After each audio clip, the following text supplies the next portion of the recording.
already, could I remind you to activate your microphone, but to activate your camera, but to mute your microphone. Chair, are you ready to begin?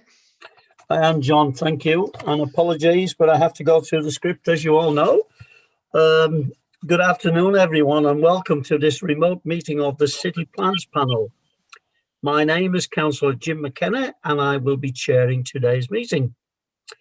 City Plans Panel deal with applications from the city centre, as well as the largest and most significant applications the council receive. The aim of the panel is to hear all the relevant information from applicants, members of the public, council officers, to help members of the panel make their decisions. I would like to start today's meeting by confirming that the meeting of the City Plans Panel meets the requirement of the council's constitution, even though members of the panel are in remote attendance. While items today will be fully discussed as usual, remote attendance require a few slight changes as to how I will manage the debate. Therefore, can I ask all attendees to mute their microphones unless I invite them to speak? This will avoid disruption from background noises. Can all applicants please keep their cameras on during the meeting?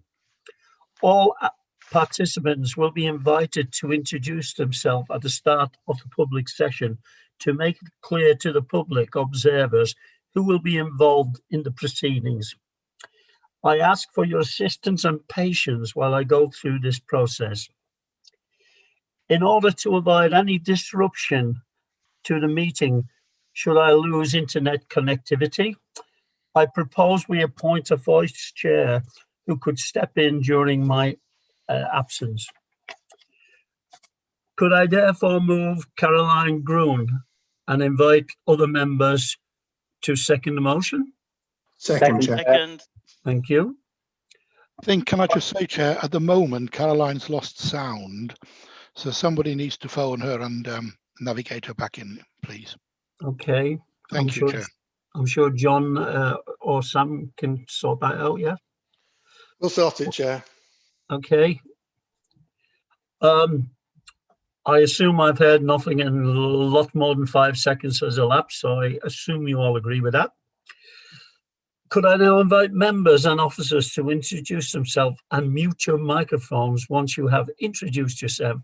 I'll start with, as usual, Councillor David Blackburn. Good afternoon, Councillor David Blackburn, Farnley and Wortley Ward. Councillor Colin Campbell. Hello, Councillor Colin Campbell, out here at slightly cold and grey Otley. Councillor Peter Carlill.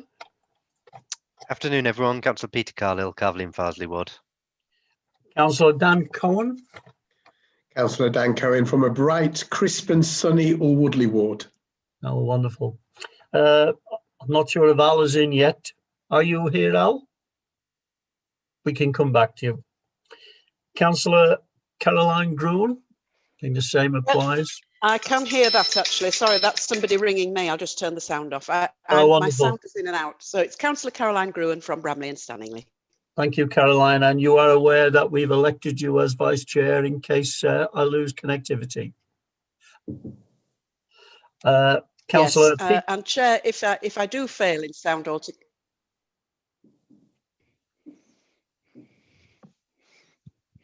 Caroline, you're muted. You're muted, yes.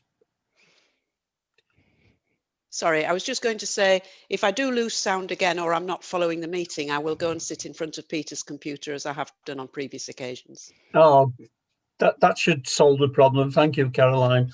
Over to you, Peter. Councillor Peter Gruen, representing Crossgates and Winmore. Good afternoon, everybody. Councillor Asghar Khan. Hello everyone and Happy New Year. It's Councillor Asghar Khan for Bermondsey and Richmond Hill Ward. Councillor Latty's not here, but we've got Ryan Stevenson. Ryan, would you like to introduce yourself, please? Thank you, Chair. Councillor Ryan Stevenson from the Harewood Ward, substituting for Councillor Graham Latty. Thank you. Councillor Elizabeth Nash.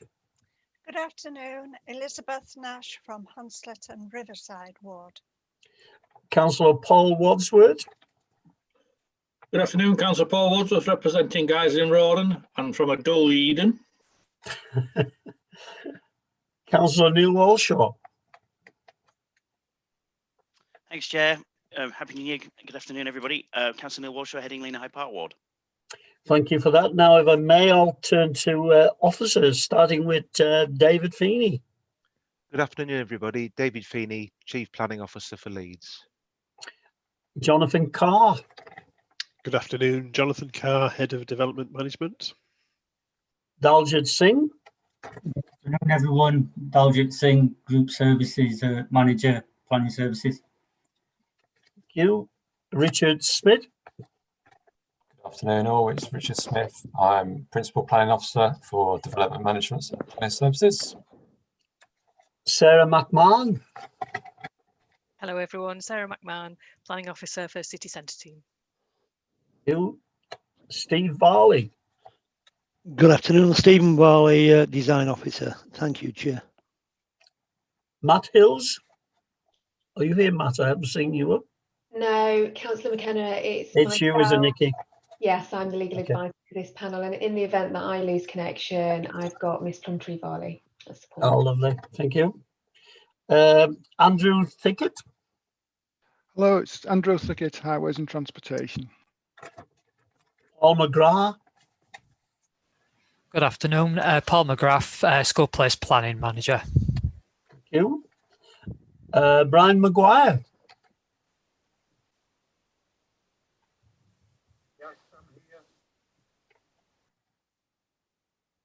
Sorry, is Brian not here as yet? That's the DV District Valuer.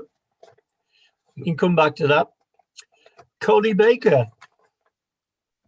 Good afternoon, Planning Services, Cody Barker. I'm acting as backup for Toby Russell.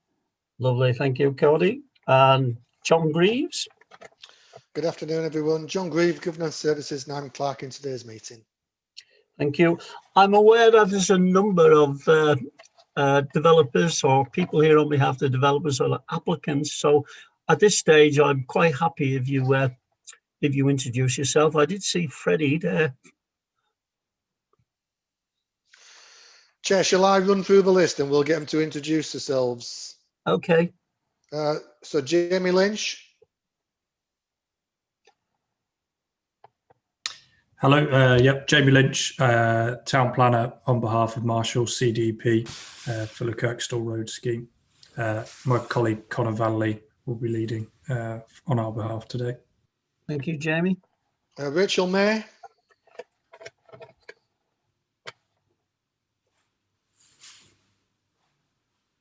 Rachel? No. Connor Vanley? Yes, thank you. As my colleague Jamie Lynch has just mentioned, I represent Marshall CDP, Connor Valley from Avison Young, planning consultant. Tiffany Maza. Hello, I'm Tiffany Matzer. I'm a resident at Plax Place. Mike Heckman.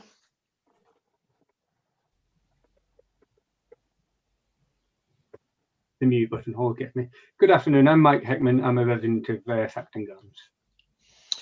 Michelle Davis. Hi, Michelle Davies from DPP. I'm the planning consultant acting for Galliford Tri-Investments on the Flax Place scheme. Philippa Ziba. Good afternoon, I'm Philippa Ziba. I'm representing Hammerson. I'm head of planning. Friedrich Ludwig. Hi, Friedrich Ludwig from ACME, working with Philippa and the Hammerson team on Eastgate. Welcome, Freddie. It's a while since we've seen you. Is that the list, John? No, I've got a couple more, Chair. Okay. Stefano Del Piva. Stefano Del Piva from ACME, working with Friedrich and Philippa on the Eastgate scheme. And finally, Chris Jones. Good afternoon all, Chris Jones, Pond Director Davidson Young. I'm working with Freddie, Stefano and Philippa on the Eastgate Quarter Scheme. Thank you for that to applicants and local residents. Back over to you now, John. Thank you, Chair. Under agenda item 1, there are no appeals against the refusal of inspection of documents. Under agenda item 2, there are no items which require the exclusion of the press or public. Under agenda item 3, I am unaware of any late items of business. Under agenda item 4, could I ask members to declare any disclosable pecuniary interests? Okay, we'll allow a short pause for that. Okay, no one's indicated any interests.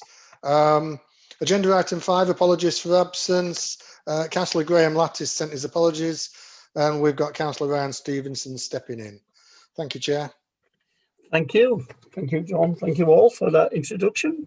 Moving on then to item 6, minutes of the previous meeting held on the 19th of November. Just give me a sec. And that commences on page 7 of your agenda. I'll go through in my usual way, starting on page 7. Moving on to page 8. Page 9.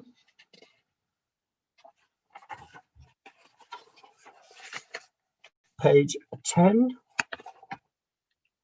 And finally, page 11. Okay, is there any matters arising from the minutes?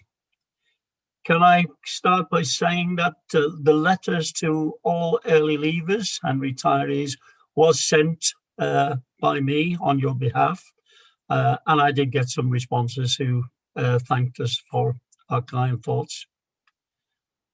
Any other matters arising? No.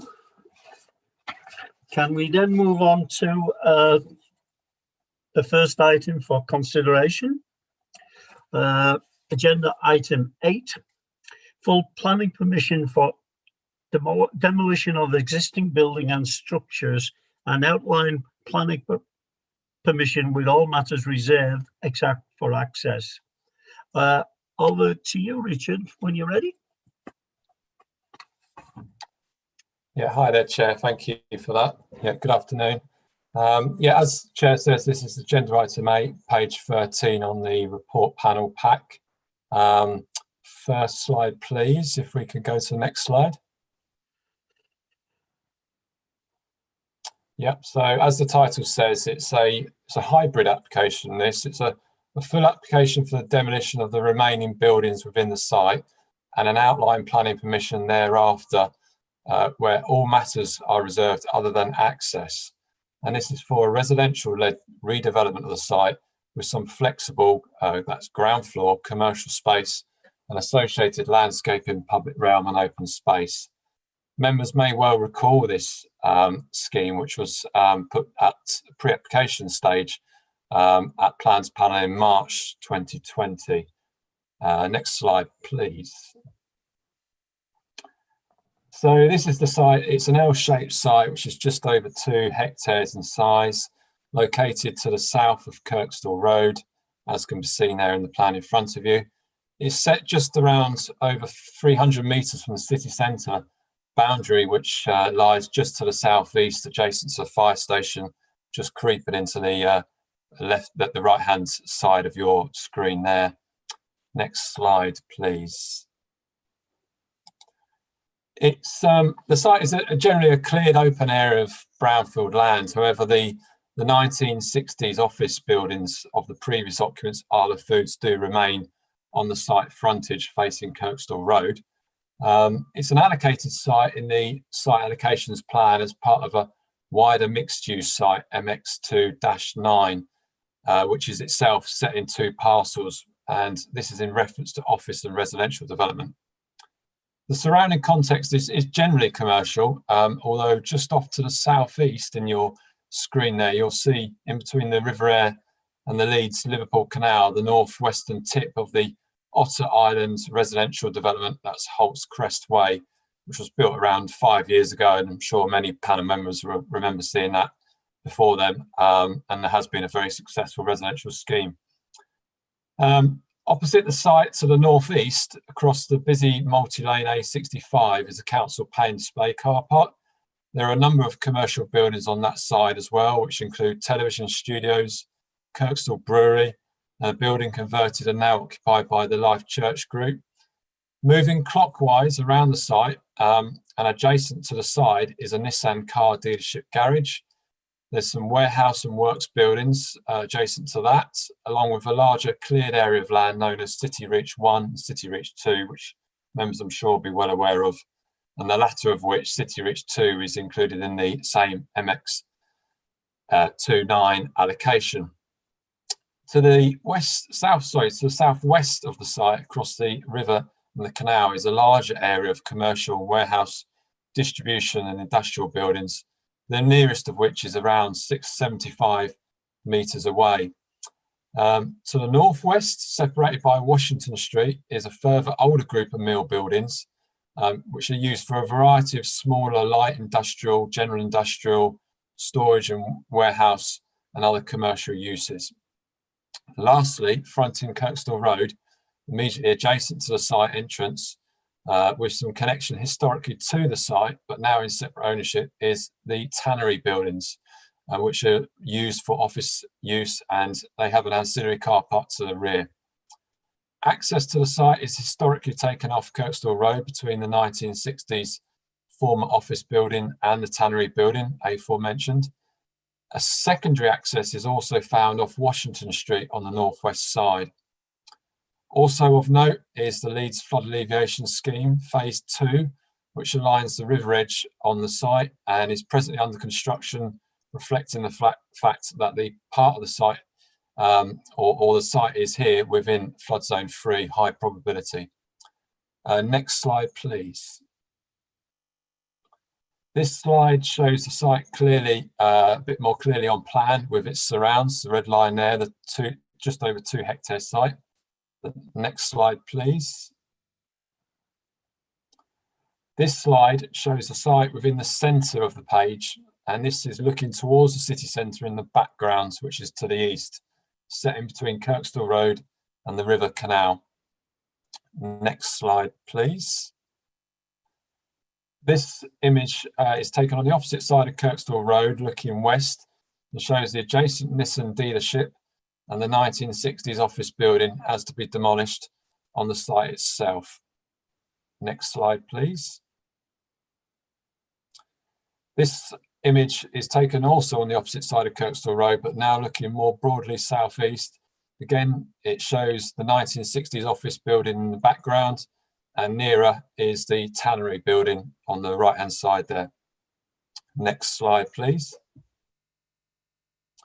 This slide shows the access into the site, which also connects to the tannery office's rear car park.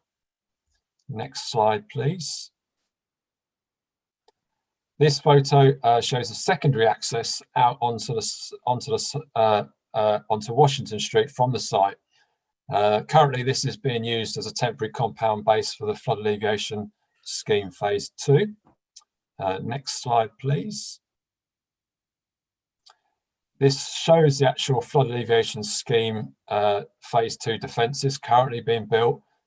You'll also note in this photo, on the right-hand side of the photo, it's a substantial greenery that's set in between the river and the canal. Next slide, please.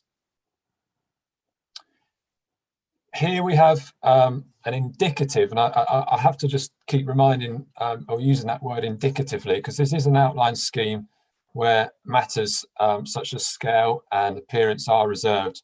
So this is very much indicative, this drawing, but this shows how the outline development could be built out, notwithstanding that all these matters are reserved other than access.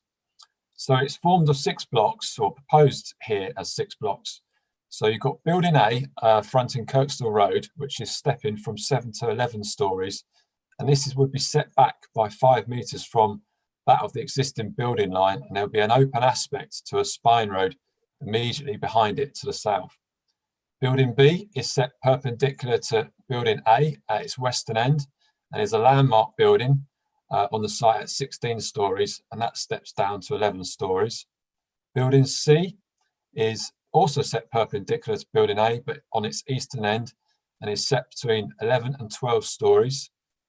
Building D, now onto the far left of the image there, is set adjacent to Washington Street and the Tannery Building car park, and ranges from 7 to 10 stories. Building E also fronts the river and is between 7 and 11 stories. And then just to the bottom right hand side, building F, which is set adjacent to the Nissan garage also, that is ranging from 7 to 11 stories. There's open space where you've got two broad areas, which the larger one is 70 metres by 70 metres approximately, and the smaller one 45 metres by 15 metres. Next slide, please. This slide shows the position of the access intended off Kirkstall Road.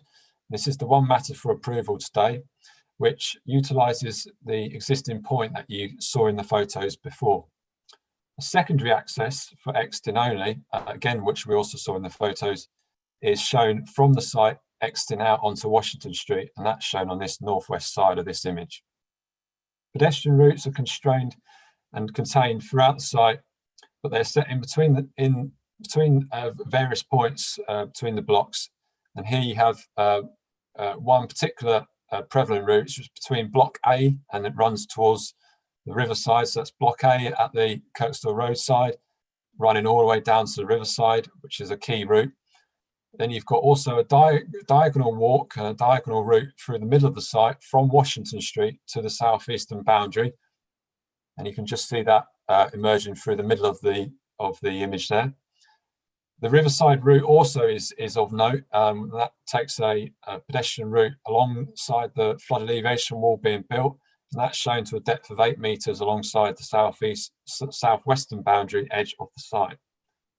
The indicative scheme itself provided would give 631 residential units, expected to be of a build-to-rent model, but subject to a phased arrangement. Indicatively, the accommodation could be provided as follows. This would be made up of 1-bedroom units, that would be 321, that's 51%. 2-bedroom units, 264, that's 42%. And 3-bedroom units, that's 46, that's 7%. The site itself would be served by 242 car parking spaces, that's a 38% ratio, all with electric charge points set in between and overlooked by the buildings that it's surrounded by. And this would be further screened by substantial landscaping. Indeed, the boulevard style landscaping, which is also shown on the image in front of you, is throughout the principal spine routes of the site, both for vehicular traffic and pedestrian traffic calmed routes. This includes the setting back of Block A off Kirkstall Road and a strong tree-lined frontage, a recommendation of members from the pre-application presentation in March, but also equally reflecting the guidance in our Kirkstall Road Renaissance Area Framework Guide that we work to. The supporting commercial uses at ground floor level can be seen in the peachy coloured blocks. These would total a maximum of 965 metres square, flexibly provided as follows. Original A classes such as retail, professional, restaurant, cafe, drinking and takeaway uses. Original D1 uses, non-residential institution uses such as clinics, creches, day nurseries, training centres, museums, etc. Or original D2 uses, assembly and leisure uses such as gyms or indoor recreation. The blue coloured blocks are shown as estate facilities, and the yellow coloured areas are the residential core at ground floor level, which leads up to the main area of upper floor residential apartments. The applicant has indicated that proposers will provide affordable housing at the policy H5 ratio of 7%. This is based on the indicative model, and this would provide 44 units with a preference to providing this on site. The applicant has also outlined that all units will be sized to meet minimum space standards and accessibility standards in policies H9 and H10 of the core strategy. A wind study has been provided and drafted upon the indicative plans. This has been considered acceptable under peer review, and notwithstanding the further detailed studies, further information will be required under the phasing of development and reserve matters. Similarly, a flood risk assessment has been compiled and accepted by the Environment Agency and flood risk management colleagues. This has helped shape conditions including minimum finished floor levels, and will form a baseline for reserved matters design going forward. Next slide, please. This 3D image artist impression shows the view of the open space as you approach towards the river end of the site, as taken from the Parsons Spine Road as it bends from the Kirkstall Road towards the Washington Street direction. Next slide, please. This slide shows how the route adjacent to the flood alleviation scheme could look in the future. You can see the low-level defence wall and how it aligns and connects with the open space beyond. Next slide, please.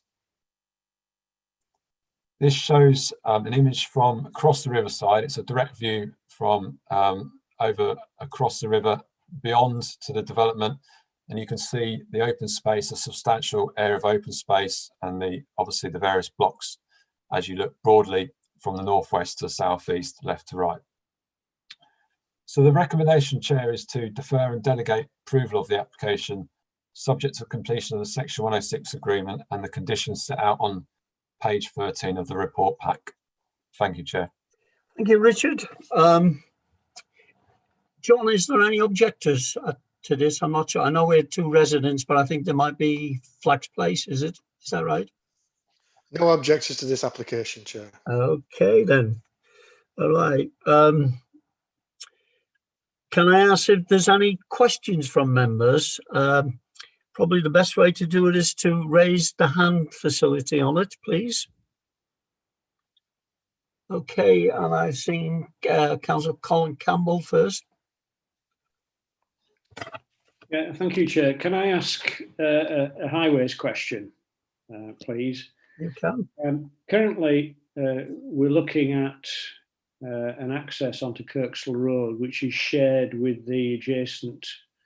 I'm not sure what they do on that site, but there's a site adjacent to this.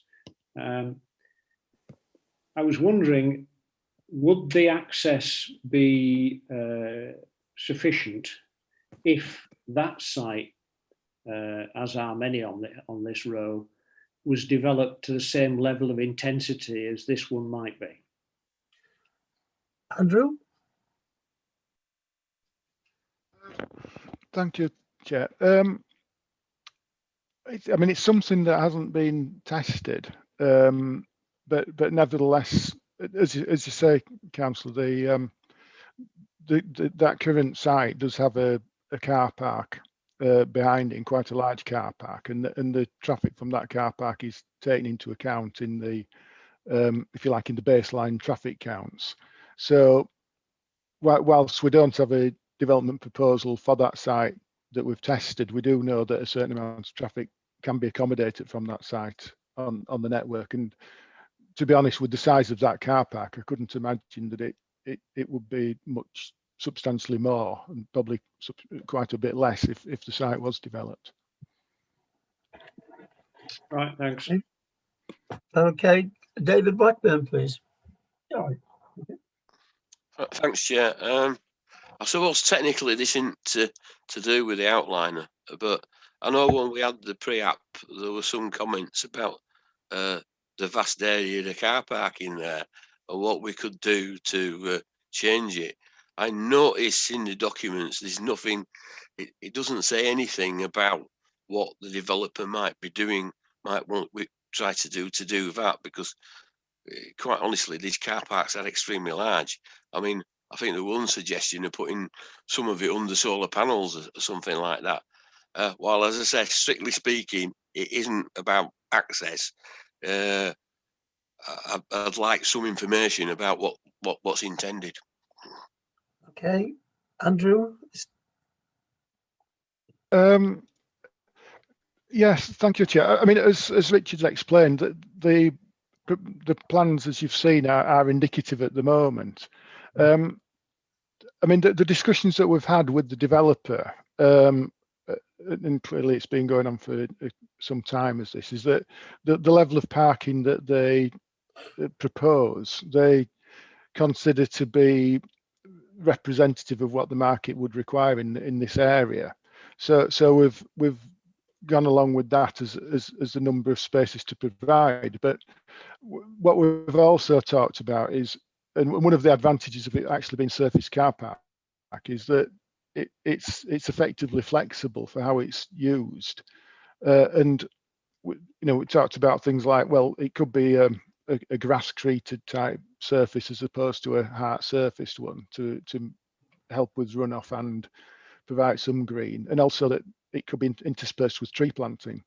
So the intention is one way or another to make the car park as landscape friendly as possible, but also because it's not a massive basement, it's got a flexible use going forward. And if the car parking demand doesn't materialize or it decreases over time, then that area can be reused for landscaping or potentially smaller buildings potentially.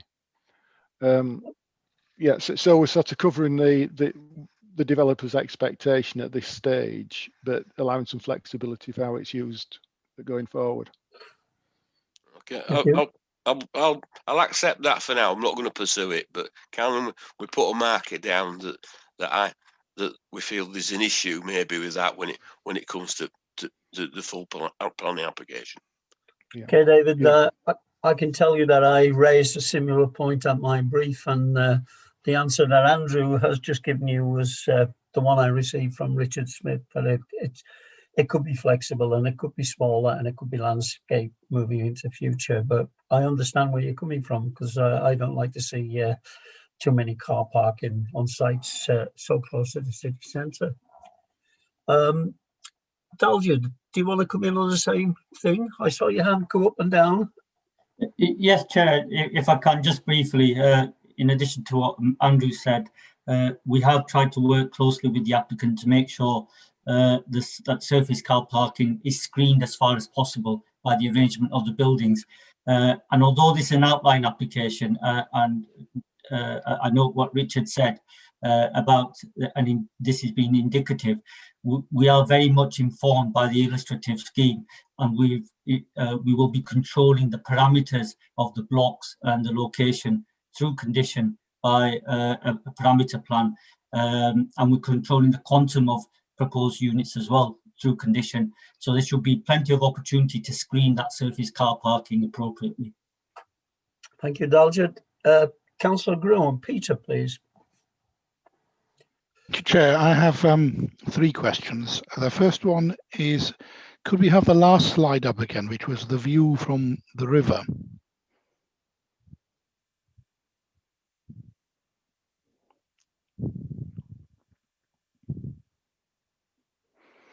Yes, now could somebody tell me what the adjacent plots look like in comparison to this? I mean, this is a very isolated shot, if you want, which might look fine by itself, but how does it actually fit into the neighbourhood and the hierarchy of buildings adjacent to that? Okay. Richard or Dalja? Yes, I'm happy to start off. I don't know if there's further visual information, but as members will know, we've approved similar high-rise blocks on the City Reach site, which is just on the other side of the Nissan garage, of similar scale, which will, from the other side of the river, have a similar visual impact. So in terms of the Kirkstall Road planning framework for this corridor along Kirkstall Road, it's envisaged that there'll be more city scale type development closer to the city centre, and as one goes towards the viaduct out of town along Kirkstall Road, the scale of development will drop. But at the moment, we have cleared sites, a lot of cleared sites, and traditionally historic industrial buildings, shed type buildings, much lower. So at the moment, whichever development comes along first of this nature will stand out proud. But in the context of those existing consents, it will be more contextual. That's very helpful, thank you. And It's good to hear. My second comment, Kirkstall and Bramley members regularly regale us with the difficulties of traffic along Kirkstall Road. So the cumulative traffic impact is an obvious one for highways to comment on, arising out of this development specifically. And then I have a third question, please. Okay, that might be one for you, Andrew. Yes, that's right.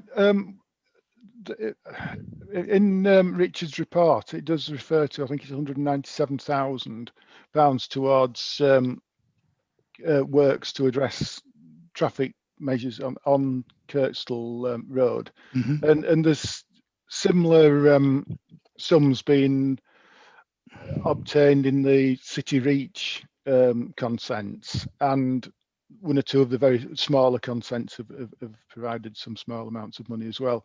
So there is a building pool of money, which, I mean, from a physical road space point of view, there isn't a huge amount that can be done, but there's a huge, there is stuff that can be done in terms of traffic control, traffic signals. The technology around how they operate is advancing, and certainly over the recent years, there's more what we refer to as adaptive control that helps manage traffic far better than the more fixed time older systems did. So we can certainly see funding to that type of technology coming from these developments. I noticed the funding, Andrew, thank you. But if you haven't got sufficient space, as you fairly comment, all the money in the world isn't going to be that helpful, apart from what you're really saying is you're stacking cars so that they can only enter in a certain manner. Not ideal, really. And also, my second point on this is, I hope you are being generous to yourselves in terms of how much funding you ask for, because historically it's never enough, and whatever you end up doing is never enough. And all these developments are right along Kirkstall Road, and I hope other members nearer to them might come in, but it is a nightmare, and you're simply adding and adding more and more and more. And surely professionally there comes a point when you think we've broken the back of this and we can't do any more, question mark. Yeah, that's it. Yeah, I mean, the adaptive control does more than stack it. What it effectively does is that if you imagine the frustrations that you sometimes see with traffic lights, where as the queue's passing through a signal, it sort of peters out, and you get a period of green light time with barely any traffic running through it. And what adaptive control does is pick that up and shut down that green time earlier, and give more time to the main lines that are queuing. So in the past, say sidearm like is it Viaduct Road that comes in, might have had green time on it and very little traffic coming out. That the adaptive control sort of shuts that down and then gives more time to Kirkstall Road. So it's more than just stacking traffic. It is actually managing the way it works.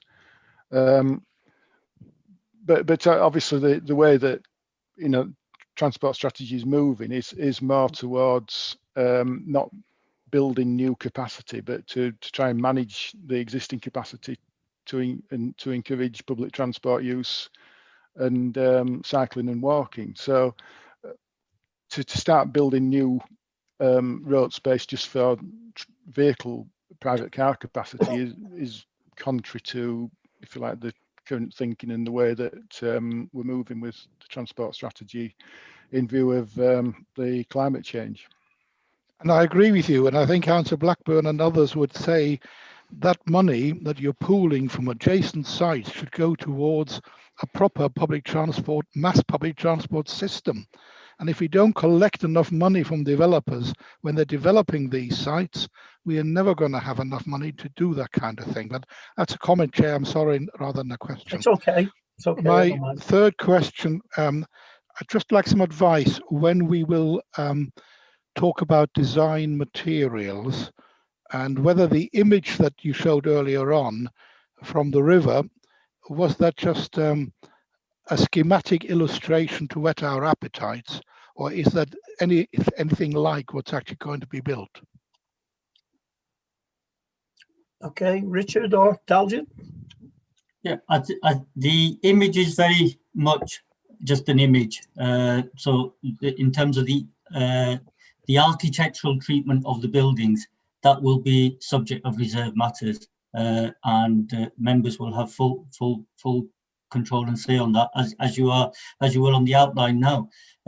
What we're trying to secure at this stage is the parameters, i.e. the overall quantum of development, the location of the blocks, and that's indicative. And so in terms of the actual wallpaper, as it were, the dressing of the buildings, that will be subject to full reserve matters later on. Dalgin, it might be useful when we get to the stage for reserve matters that Peter made a good point that it's in isolation, and you adequately answered it. But I'm aware that there are permissions in City Reach 1 and 2, and if they could be ghosted in, we could look at it and see, the suitability if we look at the whole development along that stretch in the whole. So it might be a useful visual aid for members. Okay, that's noted. Okay. Councillor Nash, please.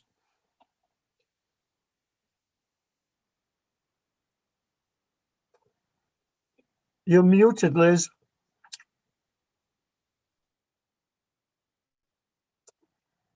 You're still muted, Liz. Shall I come back to you? I'll bring Neil in and I'll come back to you. Neil Walshaw, please. Thanks, Chair. A lot of the points have been raised by colleagues. Just to reiterate, add my voice to the concerns regarding the amount of parking. I appreciate it might be flexible space, but there does seem to be an awful lot of parking, and I think when the reserve matters application comes forward, we're going to have to see a really special treatment. There are some good elements of this. I think the principle of development and the access issues I have no problems with. The access proposal, could we agree those today? That's not a problem, Chair. But it is, as Councillor Gruen and others has pointed out, it's looking forward to the reserve matters application and putting a few markers down regarding materials, regarding from my particular perspective, Chair, you'll not be surprised to hear me mention carbon reduction and the green infrastructure on the site. We need to see something good here. It is an interesting site. It's a prime site. It is a site that's very sustainable. So I understand where they're coming from in terms of car parking provision, and it is worth noting that the car parking proposals do have one EV charging point per space, which I think is impressive. But it is just the sheer acreage of it, and I think that needs work. But when it comes forward, it is about looking at that green infrastructure. To give you an example, the frontage onto the A65, under what should we term normal circumstances, Chair? Potentially normal circumstances, Chair, circumstances that may or may not return anytime soon, but it is an extremely busy road corridor. There are significant NOx and particulate problems along that stretch. How the developers really need to show how they're going to demonstrate to reducing that problem in how they address their frontage, hedgerows, greenie, and all the like, and how they're going to specifically position buildings to reflect the fact that the air quality is not stunning at that point. So there's a lot of markers we could put down, Chair, and I look forward to the reserve matters application. Thank you very much. Thank you, Neil. I've just taken those as comments, so I'll move on. Can I go back to Liz now, please? Yeah, sorry about that. I was clicking on the microphone icon like mad and nothing was happening. Anyway, I'm with you now. I'd just like to flag up three things at this stage. I think we're just discussing the access arrangement. But I think it's as well to put a marker down now so that in a few weeks' time, when it comes back with a full application, we're not dissatisfied with what we see. Firstly, could I just say the Arla food site, the building, it's described as a 1960s building. And as soon as anything gets the epithet 1960s, then it's no good. Well, I remember this building as a child, and the cladding that was it's cladding that was put on it. And we didn't have a smokeless city at the time, and the building was absolutely filthy.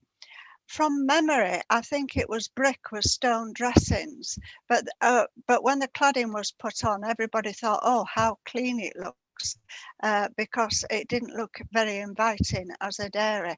It was Craven Dairies that occupied the site. I just briefly comment that the view from across the river, I think, is very austere. I think much more needs to be done to make the buildings more attractive. And I did raise this before when it came to panel. The landscaping along the riverside, you should be able to have a clear view along it of a landscaped footpath, which we haven't got. And on the northwestern side, where there's a big car park, there's little plots of greenery. Well, that isn't good enough. We should have a clear view of a very attractive walk alongside the river, and hopefully, at least towards the city centre, this can be connected up, and there is a little city park at the back of, thank God it's Friday. There's a little park there, and the whole thing was originally going to be this riverside walk. So that does need to be looked at. I'm not expecting answers right now, but I think they should be flagged up. Thank you, Liz. I think we've written in the comments, but they're all very welcome comments, and they're issues we'll have to deal with. Reserve matters. Thank you for that. Did you want to say anything about the Riverside Walk, Dalgid? Perhaps that might be, as far as I know, that's very much part of the plan, isn't it? That we're going to maintain it as we develop along the river.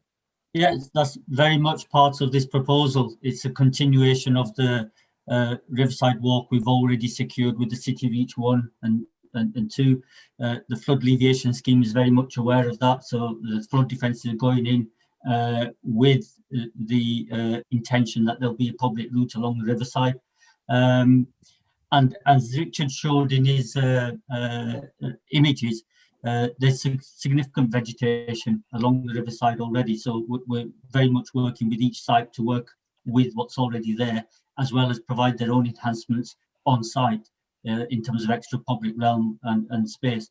So the opportunity is there for a very attractive riverside walkway, but those details will come along later. Thank you, Dalgid. That's helpful. Can I bring in Councillor Asghar Khan now, please? Thank you, Chair. And Dalgid, I think, answered partly my question. Mine was to, as we all remember, back in 2015, when the Boxing Day flooding took place, and this site is adjacent to the River Aire. I know it's early days. My question is, what's the additional measures will be taken to prevent the building getting flooded, Dalgid? Okay, is that one for Richard? It's probably one for Richard. Do that, yeah. So you've got the flood alleviation scheme being built at the moment, which has obviously provided a baseline for the flood model that they've used, and they've been sharing that information and working with the flood alleviation team. So everything's come off that base model, and so the flood defences that you've got, which you saw in the images, they're fairly low level. They're only about 0.3 meters high, but they're based on the 1 in 100 year plus climate change flood scheme that's been designed. Notwithstanding all of that flood defence work that's going in, is actually, as we speak, being built along this section of the river at the moment, but the full work will be completed by 2023, the full phase 2 scheme. Notwithstanding that, there is, within the actual development site itself, part of the plot positions have been based on to allow for the open space to act as an infiltration area, to prevent runoff as well into the river. Obviously, the Environment Agency have looked over the flood model and they've happy with what's been shown, and essentially that's allowed for a minimum finished floor level just over 31 metres above ordnance datum. So effectively, you know, it's protected both from the flood defence wall itself, but also from the finished floor levels that they're providing.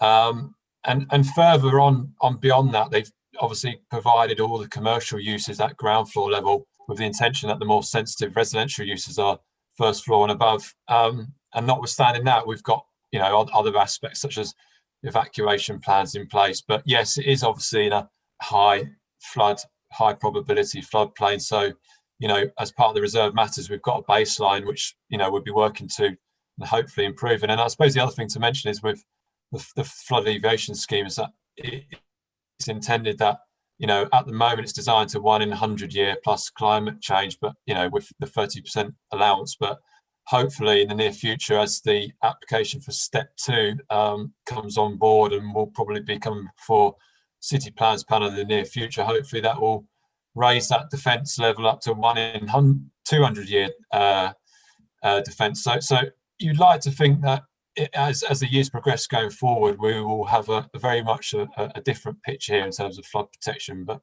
clearly we've got to design it as worst case scenario. You're quite right. Thank you, Richard. Is that okay, Oscar? Yes, Chair. Thank you. Thank you. Can I bring in Paul Wadsworth now, please? Thank you, Chair. I think Councillor Caroline Gruen was before me, but I'll take your instruction and go now. It is a sort of question, but there's a comment as well regarding car parking. The question really is, where would these cars be going? Because although it's just outside the city centre parameters, no one would get in a car from this site and drive into the city centre. You would be mad because the bus links are so good, and it's not that far to walk to most of the city centre. And it is at the widest part of Kirkstall Road. I note Councillor Peter Gruen's comments about Kirkstall Road. Perhaps he'll save some of those comments for the sites further out in Horsforth when they're being discussed, because that's where the bottleneck is. The biggest bottleneck to Kirkstall Road in general is outside the View Cinema, which is, there is some attempts being made at the moment to alleviate that. Once you get outside this site, you have really done the worst of it, speaking from experience. In normal times, you have done really the worst of it and are at the widest point. But there is a high level of car parking, which surprised me that there is the need, because these cars clearly will be going out of the city centre rather than into it. So I'm a bit surprised that the developer wants so much car parking. And the advantage of car parking, of course, is it reduces the density of the buildings. So it's a bit of be careful what we wish for. If we get rid of the car parking, we might get more buildings. But I would like to know where the developer thinks the cars are actually going to go.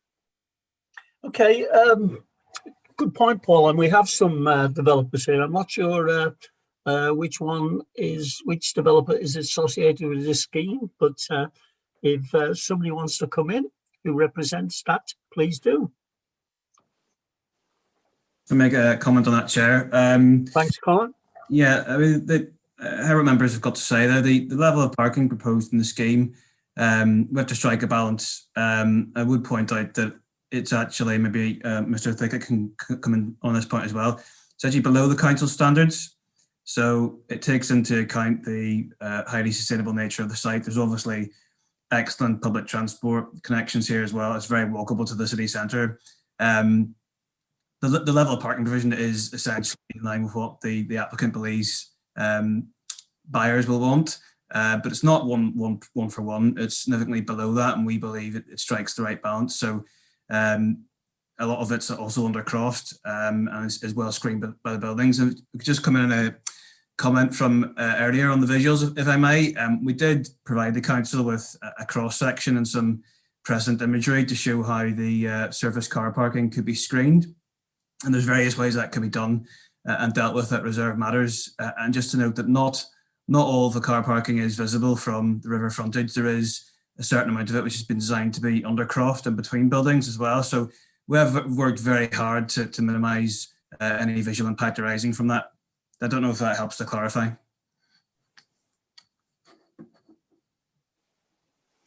Can I just come back, Chair?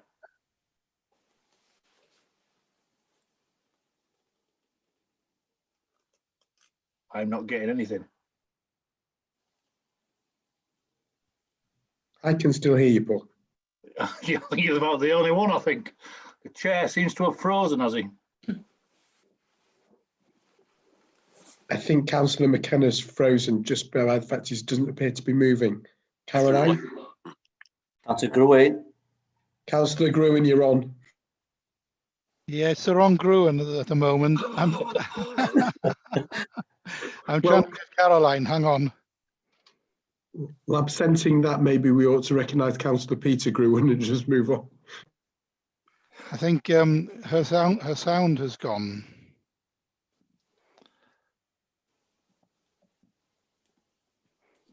May I suggest that for the moment we nominate Peter Gruen as the chair for the moment and get moving on? I agree. Yeah, I move that. The new chair, could I just come back on Connor's point? Yeah, she's lost connection. You can just hear. So, and we've lost So Councillor remember, McKenna as well. So, I'm not sure how many people have lost connection. It looks like some officers have lost connection too. John, can we adjourn for a couple of minutes just to sort out the technical side? Because if it was just one or two participants, that's okay. We could carry on. But I think there's been a few. I'm happy to support and move that chair. Yep, fine. Can we adjourn for 10 minutes and we'll take it from there? Okay. Okay, cheers.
I'm in. Okay, here's a cup of tea. Yeah, I'm in. So I'll stay in on this and I'll go out on that. Can you manage to share from there? Well, it'll be difficult. Councillor Screwen, you're not muted at the moment and we're still live on YouTube. Thank you.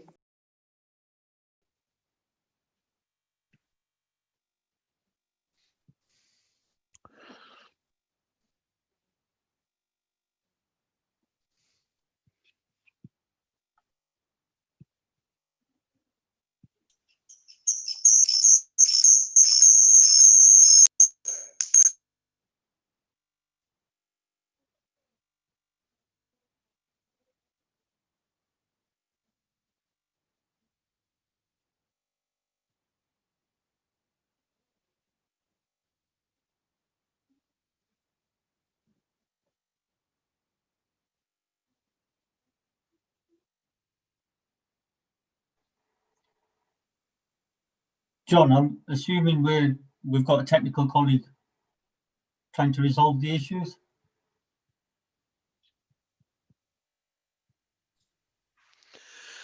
Yes, we have, but I think it's more of a connectivity issue with members. Okay. Would it be wise for those that got kicked out, as it were, because I think that's what seemed to have happened. A lot of people lost connection at the same time. Would it be wise for them to try and? I think Caroline's back in again now. Okay. Yeah, just to say, if you can hear me now, what I've done is I've gone in on G4 on my iPad.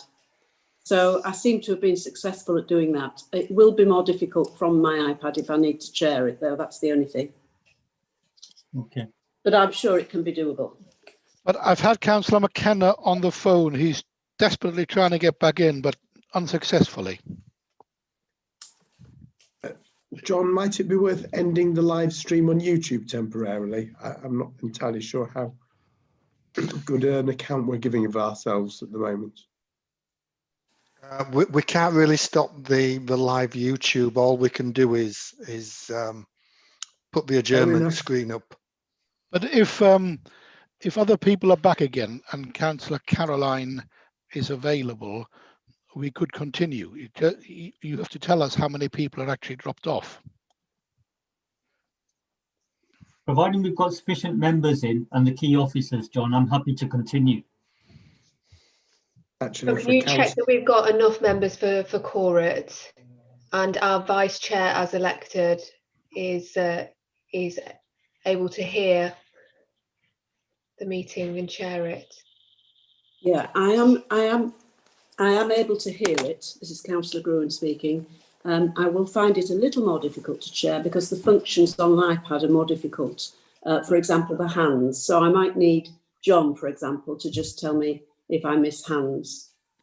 Councillor Caroline, sorry, would you prefer another member to chair, or are you comfortable to carry on chairing? I'm not. Well, is there a member present who would be in a position to chair, please, John? I was thinking of Peter. Yes, that's a good point. Yes, that's a good idea. I would be happy for Peter to chair. Well, in which case I propose that so we can move on. And I'll second, Chair. Thanks, Effie. As far as I can tell, we've got 9 members still on the call, so we're definitely quorate. Right. If you want to take the adjournment screen down, and Councillor Peter Gruen, if you want to take over as chair, please. John, before we start, is Richard back on? Richard Smith? I'm here, yes, I'm back on, Darjit. Okay, yes. Okay, that's fine. And Andy Thickett? Yeah, I'm here, Darjit. Okay, thank you. Okay, well, look, I will do this temporarily, I hope. And I hope that Jim will come back, or that Caroline gets a better connection. I think, Dalke, just remind me where we stopped off. We were in the mid-flow, I think, with somebody asking a question. I think the chair was just completing the questions round, and I think about to move on to comments.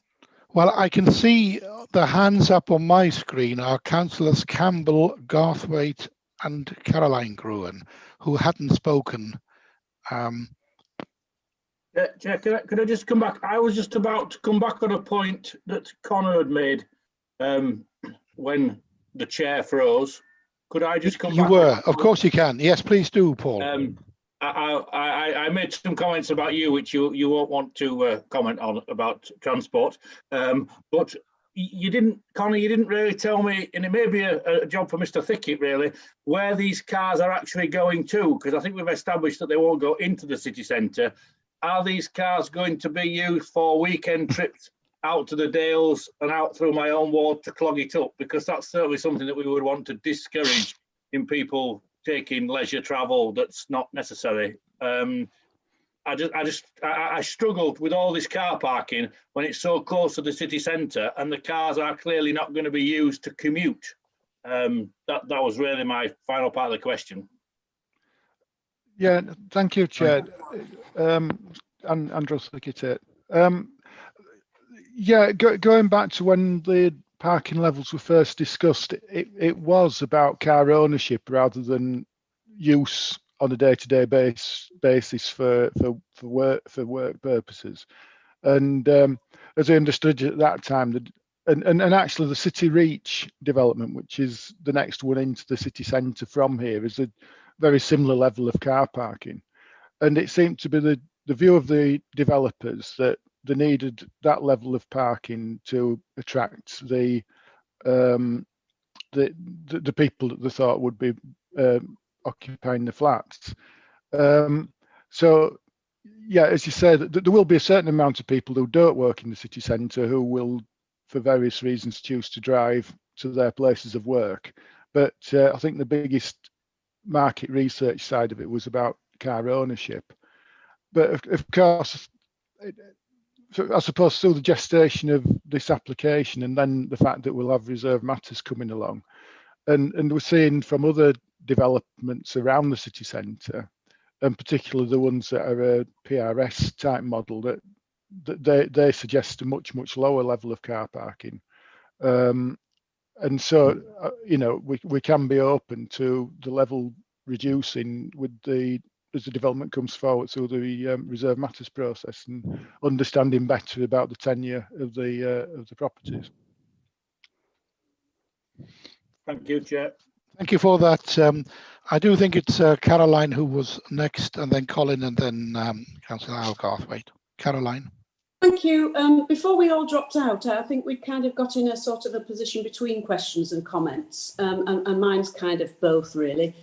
You, Chair, earlier in the meeting did invite me to comment on the traffic situation from a ward member's point of view, being representing Bramley. And I would like to emphasise really what you said in terms of whatever traffic measures we can afford or there is funding for will not be very likely to have the impact that we would need them to have. And I think this development will generate more traffic. And where you really feel it is at the junction between the three wards of Kirkstall, Bramley and Armley. I'm sure the Chair would agree if he were here. Sometimes coming down that road to the Kirkstall Road junction is absolutely impossible for about 2.5 hours every normal working afternoon. And we have spoken at length with traffic officers and other highways officers about what measures could possibly be taken there should the funding become available. And the answer is actually there is little that can be done to make a major or appreciable change to that situation. So I am concerned about the additional traffic that will be generated by this, and I invite Andy to make a comment about that. My second point is related to a lot of what Liz was saying earlier on, which is this is outline approval for the development other than the specific elements we're approving today. And I do hope that when it comes back, due note will be taken, and I think it's this point about putting markers down, of the design guide that's just been published and also the placemaking documentation which the local authority now has in place. We are very clearly on a track to provide developments which are green, accessible, pleasant, well designed, and obviously the image, and Dalgis has confirmed that it is just an image that's been plucked out, doesn't fulfil any of those criteria. So we would expect substantial changes and a great deal more detail when this comes back to us. Thank you, Chair. Thank you for the question and the comment. Very much appreciated. Councillor Gruen, I think Councillor Jim McKenna's back on the call. Well, that would be marvellous. I am back, Peter. I probably, I was going to let you continue because I have next 5 or 10 minutes of it. But we still have two more comments. Then I guess we'll bring in Councillor Colin Campbell at this stage. Well, we just need an answer to Caroline's questions. I'm sorry. Chair. Yes, of course.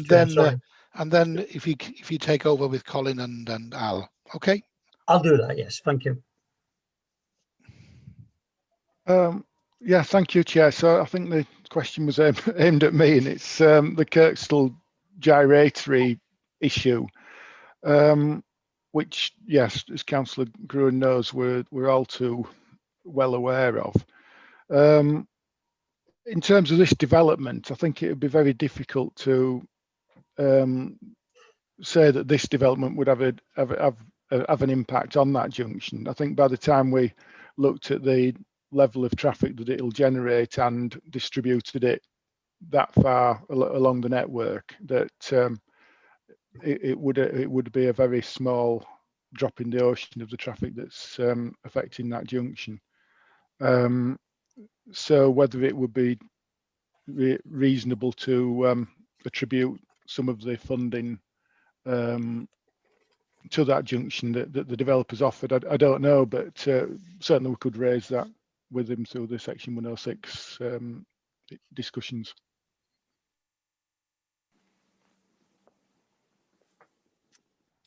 Okay, Peter, Caroline, I should say, is that okay? Yes, insofar as it goes, I don't want to get into a debate about that particular junction because it's not a direct part of the discussions today. So I'll continue that outside the meeting.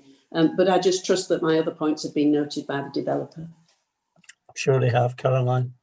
Councillor Colin Campbell, then, please. Yeah, thank you, Chair. As we seem to have slipped into comments as well, we have. Can I just get it clear in my mind what exactly we're doing today? And I thought initially, we were just agreeing the principle of this type of development on site, which I don't think really is a question, is really anything that we're arguing about, and the access into the site, which again, I don't think we're really discussing.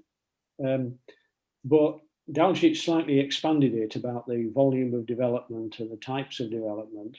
And I worry that we might end up in the situation when a detailed application comes in, that we are being told, well, you discussed this at outline and nobody said anything. I think I would reiterate what Caroline said, and this is part of my comment. The world of Leeds planning has moved on, and we have laid out some very clear guidelines about what we want in relation to placemaking and design. And I think it's fair to say that the images we've been shown do not reflect that.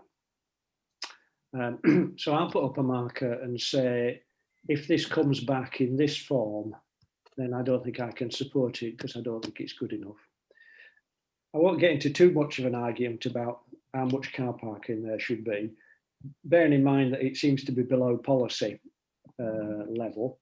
I think the original discussion that David started related to effectively large open spaces of car parking, which on the original outline, on the original pre-app, we did raise issues in regard to. But I think Caroline's point about the effect on the wider network, the people who live here will use their car. Now, it may be that when they come out onto Kirkstall Road, they have very little impact on the network in towards Leeds, but they certainly will have an impact on the network out from this site. And it actually increases journey times, I think, for this is Paul's point, it will increase journey times for people coming in on that corridor that goes all the way out to Guiseley and Menston. And so I think we need to see clearly what we are proposing to do to mitigate the corridor, because effectively the traffic from this site will cause delays further back up with the system. But if you're on the principle, I'm fine with the principle. As I say, I think the details of the scheme are not good enough. I'll say, as I say it every time, we should expect a development and a detailed set of drawings which are policy compliant. Thank you, Chair. Thank you. I'll over to you. We still are in questions. I know we've drifted all over the place, but we're still technically in questions. I will be going for comments after you. Yeah. Okay. Well, this is a bit of a mixture, like many others. And like I agree with a great deal of what's been said. I think fewer cars, more greenery, more imaginative and adventurous design and landscaping would all be a great advantage here. I'm also wondering about the number of one-bedded flats. I suppose that two people could live obviously in a one-bedded place, but I wonder whether there is this much appetite for single people living in Leeds. And particularly now that so many people are working from home, the mental health issues of isolation, even if we are back to mixing more with each other, are really quite pronounced and a concern. So I think the point's been made before when we previously looked at this about communal facilities, but I would like to see quite a lot of development in that direction so that we're not just creating more and more mental health issues. And I wonder what the reaction is of the developer to that. Okay, thank you for that. Maybe we start off with Richard and then Connor or one of the developers might come back in and make a comment on the one bedrooms. Richard? Yeah, can do, Chair. Yeah, I mean, we've got indicatively proposed 51% of the units as one bed units, slightly less, 42% as the 2 bed and 7% on the 3 bed. And I mean, I take the point that obviously there is a large number of one bed units there, but it is a very much an indicative figure, and the quantum 631 units. I think hopefully that's the key thing that we're looking at. How that's done, there might be some flexibility to looking at whether we can lessen the number of one bed units in conjunction with the developer. But essentially, I think what we're trying to do is maximise the open space on site, so that, you know, hopefully alongside the communal uses at ground floor level, there is a sense that people can come together as a community on this site and hopefully form a new community with City Reach 1 and 2 as well. So obviously, being very close to city centre, I'd like to hope that, you know, whilst, you know, they're designed to minimum space standards and there will be one bed units, that people don't feel too isolated here. But I'm happy for Dowgit to come in or the developer to speak further about that. Okay, so am I. Maybe Connor, we could hear from at this stage, and then Dowgit. Yeah, thank you, Chair. I should just clarify I'm the planning agent rather than the site owner or developer. But in terms of the mix, I agree entirely with what the planning officer, Mr. Smith, has just said. This is an indicative mix at this point in time. It has been informed by the market, to sound too commercial, and ultimately what is brought forward at Reserve Matters would be further informed by what can be sold. It will not be built if there is no market for it. I think that's probably the best way to put it.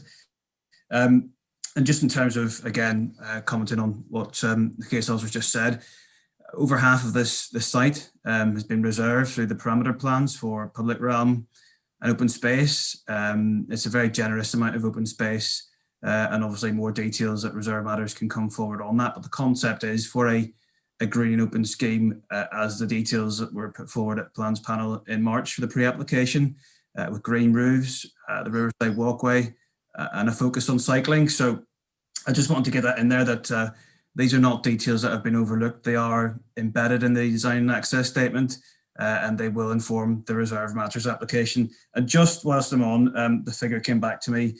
The parking ratio here is 38%. So, you know, getting down to nearly a third of the council standard. So I think that's very reasonable. And actually that was negotiated and agreed with the council officers and Mr. Thiggett quite early on in the process. I hope that helps. It does, Conor. Thank you. I think we can leave that there. So shall we go on to comments? Genuine comments. I know they're all genuine, but we're actually on comments at this stage. A lot of comments have already been made, and there's no need to repeat them. But if you've got something different, please come in now. And I've got Peter Groom. Chair, thank you. I want to reiterate the comment I made earlier and others have, because it is right that sometimes when the reserve matters application comes back, officers then tell us that we didn't raise something in the outline, and therefore they're hugely surprised that members now have the audacity to come forward with even more comments. Slight exaggeration for effect. But you know what I'm saying? We are putting strong markers down here for the developers in terms of the materiality, the design, and I very much agree with the comments that Colin made. I think all of us have said this time and again. We've stopped arguing between ourselves about the numbers. We've moved on from there. We've even moved on from Green Belt recently. What we're all about now is the quality of design, the quality of materials, the environmental aspects, the carbon issues, the traffic, those kind of material considerations. And I think we want to have it minuted so that we can come back to those points when the application comes back to us again. As far as this one goes, I don't think I have any issues at this stage. Thank you. Peter, I've not seen any more comments. I've seen Ryan now. Ryan Stevenson, please. Thank you, Chair. Just a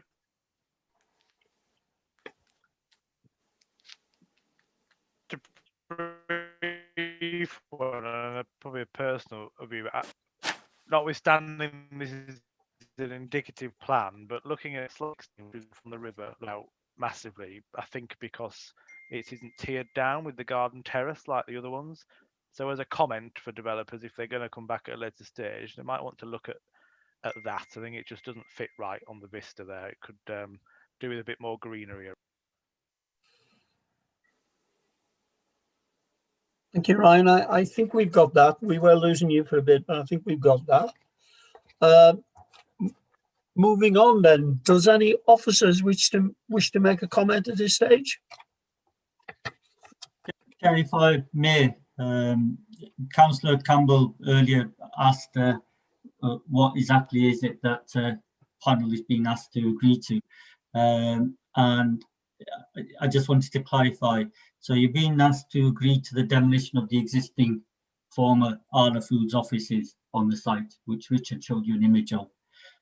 You're being asked to agree to the access, the details of that being proposed off Kirkstall Road. You're being asked to agree to the quantum of development in terms of the parameters, the general, the indicative scale, indicative position of the buildings, the amount of open space, the principles about riverside walkway and routes through the site.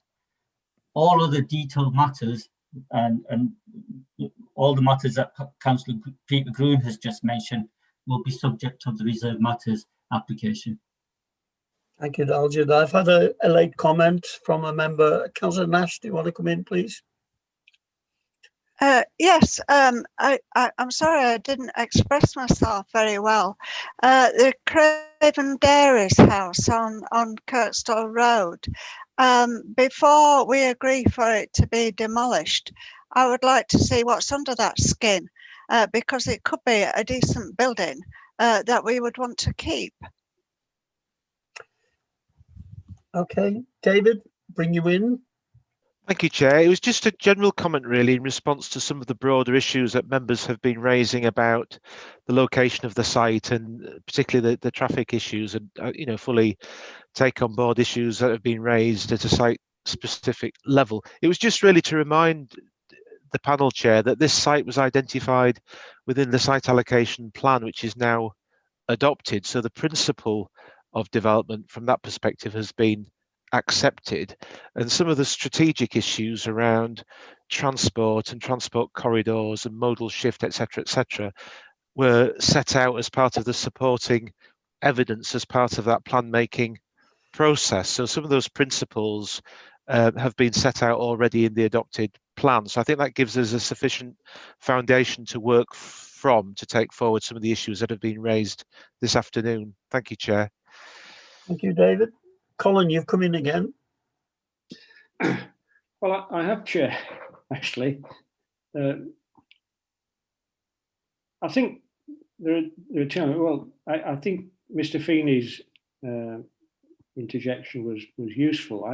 I don't think, but I don't think in principle, no members raised an issue with regard to the principle of this type of development on this site. We accepted that. Well, we accepted it some considerable time ago. And I appreciate what he says about the highway network, but I think it's not unreasonable for members to feel that some detailed work is being done and we know what that is. I don't think that's unreasonable. The second point is, if we're being asked to agree the quantum of development, the layout of the building, the green space, all the rest of that actually Daljit's just told us we are, and I don't think I'm prepared to do that. I'm prepared, and if we're going in that direction, I'd propose an amendment to what we're doing, which is, one, I'm prepared to move that we agree the principle of the development. Two, we agree the access, because that's quite reasonable, but we reserve our view on the quantum, placing of the buildings, all the rest of that, because that is the whole point that Caroline made was about the placemaking of this particular site. And that is something that I think we need a proper discussion about. Just because we get some drawings that we've seen, which none of us really like, I don't think we should be told that effectively we've agreed the principle of the layout, etc., because I don't think I am prepared to do that. Okay, Chair? Okay, that's fine. You've moved an amendment. Is there a second of amendment? Councillor Nash? Oh, there's several anyway. Okay, I'll just remind you, Colin, that the demolition of the old Arla building is part of the application as well. You didn't include that? Sorry, Chair, I forgot about the demolition. I assumed that was a given. If we're going to allow development on this site, you're going to have to knock that building down. But yeah, I appreciate that. I know we have to agree that formally. Okay, and I guess Councillor Nash's point regarding what lies beneath the cladding, you're the only member who's actually expressed concerns about demolition, Liz, at this stage. So maybe Daljit, you might help us out on that. Well, if I'm the only one, I'm not prepared to push it, but I did think that I should point it out that there could be an attractive building underneath that cladding. Okay, but that's helpful. If nobody else is prepared, I'll drop it. Okay, that's helpful. Okay, so the amendment by Colin has been moved. Remind us what it is again, Colin. Councillor McKenna, can you hear me? There's a number of officers on this call that are frozen. Okay. I don't think Dowd had audio. And also, I would like to come back to the point that Councillor Campbell had made about amending the application, because the application before you is described as it is. If it is that there are certain elements that members don't feel comfortable considering, and then that's something that officers need to carefully consider. It's not about amending the application that's before you, it's about considering the application before you. I would like Daljit to come in on this, but he's frozen as well. I think a lot of people are having tech issues again. No, As Nikki, is I can come in now. Can you hear me now? Oh, We okay. can. Did you hear me, Daljit? It's about Yes, making the amendment. Yes, I've heard what you said. If I may, Chair, Nikki's quite right. If members have concerns with the parameters that are being shown in the indicative scheme, then I think the proper course of action is for officers to go back to the applicants to discuss the concerns that members have raised today before we determine the application. And it may be that this is an opportune point for Connor from Avison Young, who's representing the applicant, to come in. There is flexibility. That's the whole point of a parameters plan. So we could have much smaller buildings. We could have slight shifts and changes of balance between open space and built areas. But overall, there's a quantum of development that's being proposed, which is detailed in the report, and this is how indicatively it will be arranged on the site. We are not asking members to agree that the full detailed design in terms of sustainable construction, in terms of the appearance, in terms of materiality, in terms of all those quality elements that some members have raised, but we are asking members to agree to the indicative quantum of development. And if panel has a concern with that, then the right course of action is for us to, as officers, to discuss those with the applicant. But I think it'd be useful, Chair, if you don't mind, to bring the applicant's agents in on that. Okay, happy to do that. Connor? Yes, thank you, Chair. I'm not sure I'm entirely clear on what the kind of issue is here. Ultimately, the description of development is obviously for full planning permission for access arrangements and demolition with all other matters in outline. So ultimately, what strikes me is that most of the issues that have been raised during the discussion today are precisely those issues that would be dealt with at the reserve matters stage on exactly what buildings look like, exactly where they're situated. We are not applying for layout.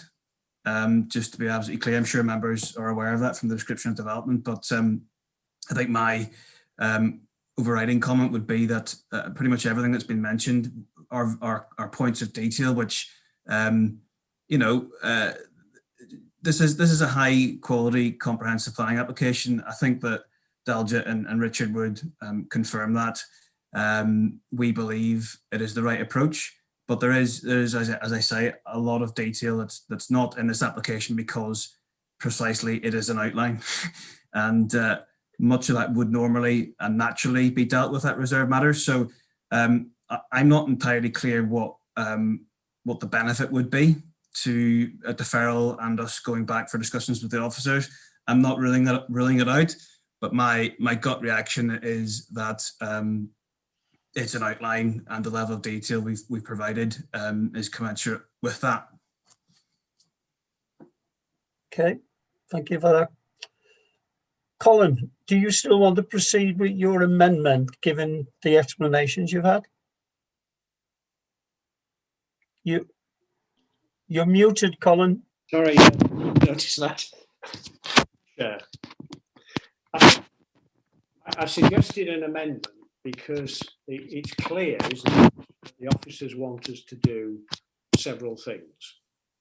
One of those, which is about sort of looking at the indicative drawings we've seen, to sort of agree the spread, the quantity, the location of the buildings, the green space, etc. Actually, what the developers did is actually they thought they were going to be doing that as part of the detailed application. So it seems to me that what I'm actually saying is we, as panel members, we're quite happy with the recommendation as writ, which doesn't effectively tie us to, I suppose, some of the specifics we've seen on the drawings today. An outline, I keep saying this every time, an outline application for the principle of development, demolition of a building and access should be that. It shouldn't be and it includes where the buildings are going and the totality of development and where the green space is going. So if we're not dealing with that, but actually dealing with that as part of the detailed application, given all the comments that have been made, I'm quite happy that we move on.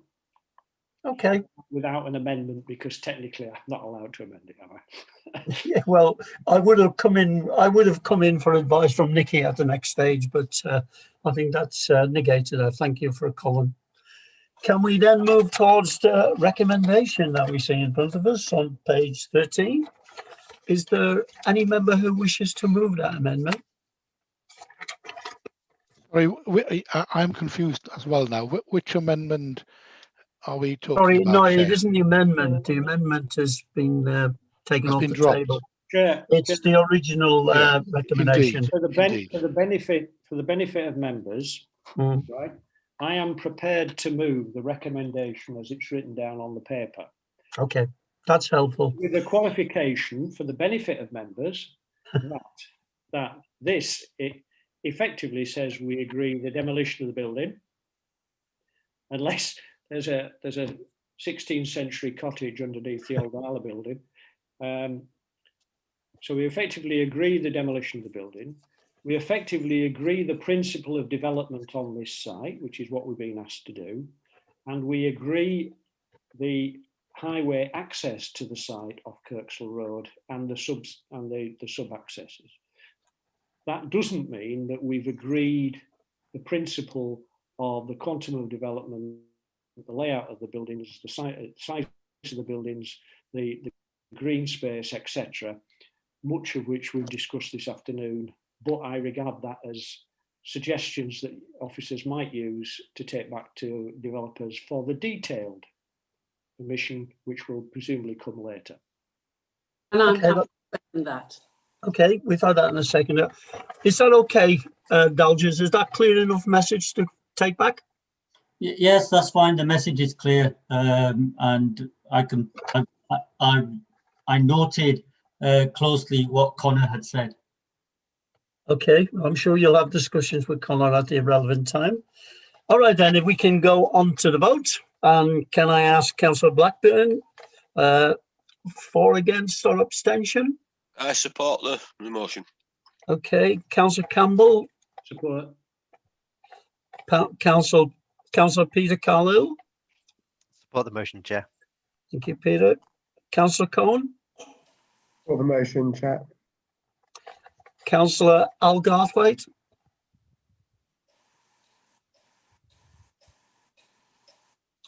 Okay, we'll try Al in a minute. I'll carry on. Councillor Caroline Gruen. Support, Chair. Thank you. Councillor Peter Gruen. Support. Councillor Asghar Khan. Happy to support, Chair. Councillor Elizabeth Nash. Support. Councillor Ryan Stevenson. Support, Chair. Councillor Paul Wadsworth. Support, Chair. Councillor Neil Walshaw. Support, Chair. Thank you. And going back to Councillor Al Garthwaite. Support, Chair, yes. Thank you. And finally, the chair, which I support also. That would appear to be unanimous. Is that correct, John? It is, Chair. 13 members have voted, all in favour of the application. Lovely. Thank you very much. Dalger, do you want to sum up at this stage? I'm sure you've already done so, but my script task gives you the opportunity to sum up further. No, happy to do that. So members have supported the officer recommendation as written in the report, which is to defer and delegate to the Chief Planning Officer for approval of the outline consent, subject to the conditions in the report and the Section 106 agreement obligations outlined in the report, and it includes approval for the demolition of the existing buildings and all matters being reserved except for access, which is approved. Thank you, Chair. Thank you. I'm not sure, we've had a break, but should we have a comfort break for 10 minutes at this stage? Is that okay, or do you want to carry on? Let's take a quite break, happy. Chair. This will All right. take a while, I think. Okay, Yeah. we'll carry on then. No, I thought I Uh, thought you I'm- were saying a comfort break because the next item is going to take some time. Yeah, well, I was getting mixed messages, so I wasn't sure which way to go, quite honestly. Just put your hand up if you want a comfort break. That's the easiest way, isn't it? Well, that's decisive. We'll have a 10-minute comfort break. Thank you for that. I'd say Neil, Councillor Walsall, definitely.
Are we ready to resume, John?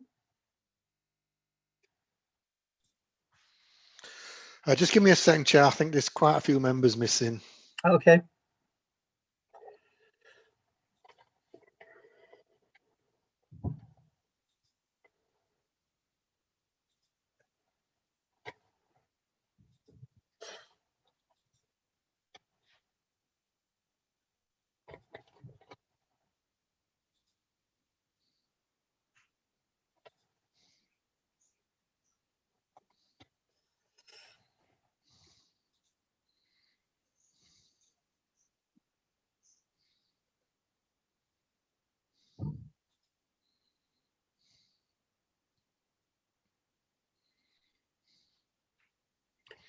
I think we've still about 4 members missing. Okay, we'll give it a few more minutes, John. Thank you.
Oh, thank you.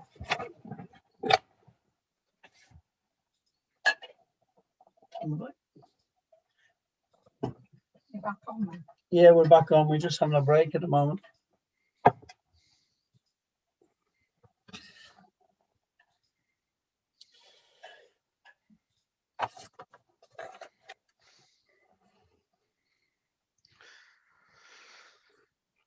Chair, I think we're still about two missing, but if you probably want to start, I suspect they'll join us shortly.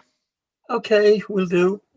Welcome back. Can we move on to item 9, please?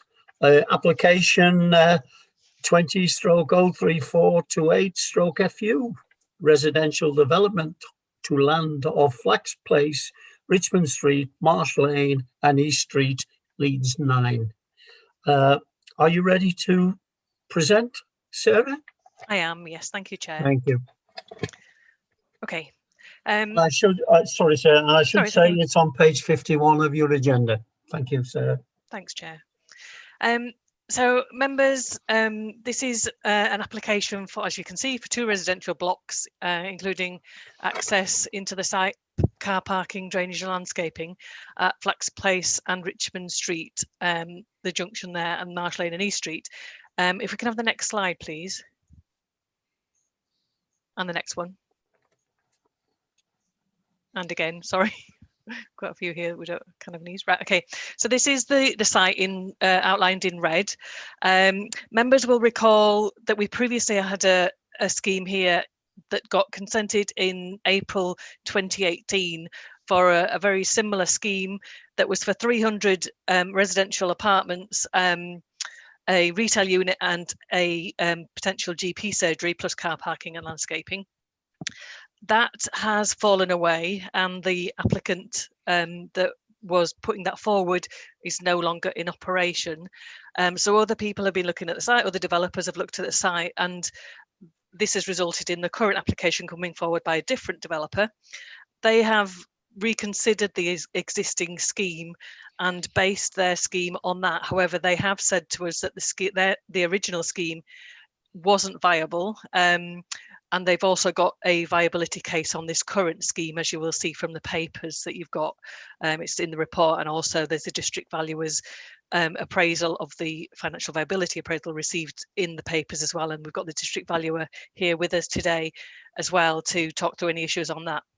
But I'll go on to that when we talk about the actual mix of uses. So if we can go on to the next slide, please. And this is just kind of zooming in a bit so you get more of an idea of the site. I'm sure you're all aware of it, and there are some photos to follow of the site. But there it is outlined in red, with Saxton Gardens being its neighbour next to it quite clearly. And then in the next slide, we've got the other side of the site and the development there, the Long East Street corridor that sits along the side of the river. Next slide, please. And then this just kind of, again, kind of zooms out and just looks a bit beyond Saxton Gardens into the existing residential area behind to show that it's kind of another step on from that residential area, and that we are in, although we're on the edge of the city centre and it is a city centre site in terms of policy, we are in a residential area as well, where we've got a change in nature in this area from quite a former commercial and industrial area, lots of warehouses and former mills along the riverfront in the past. There's much more of a move towards residential in this area now. Next slide, please. And next one, please. Yeah. So this is the site as is, without its hoardings. As you can see, it's been vacant for quite a long time. We've had a number of schemes that some of members will recall who have been on panel for some years will recall. There's been a number of iterations that have come forward, but nothing has actually ever come to fruition or been implemented on the site. So basically it's been left to go wild in terms of it creating kind of a bit of a natural habitat there. Next slide, please.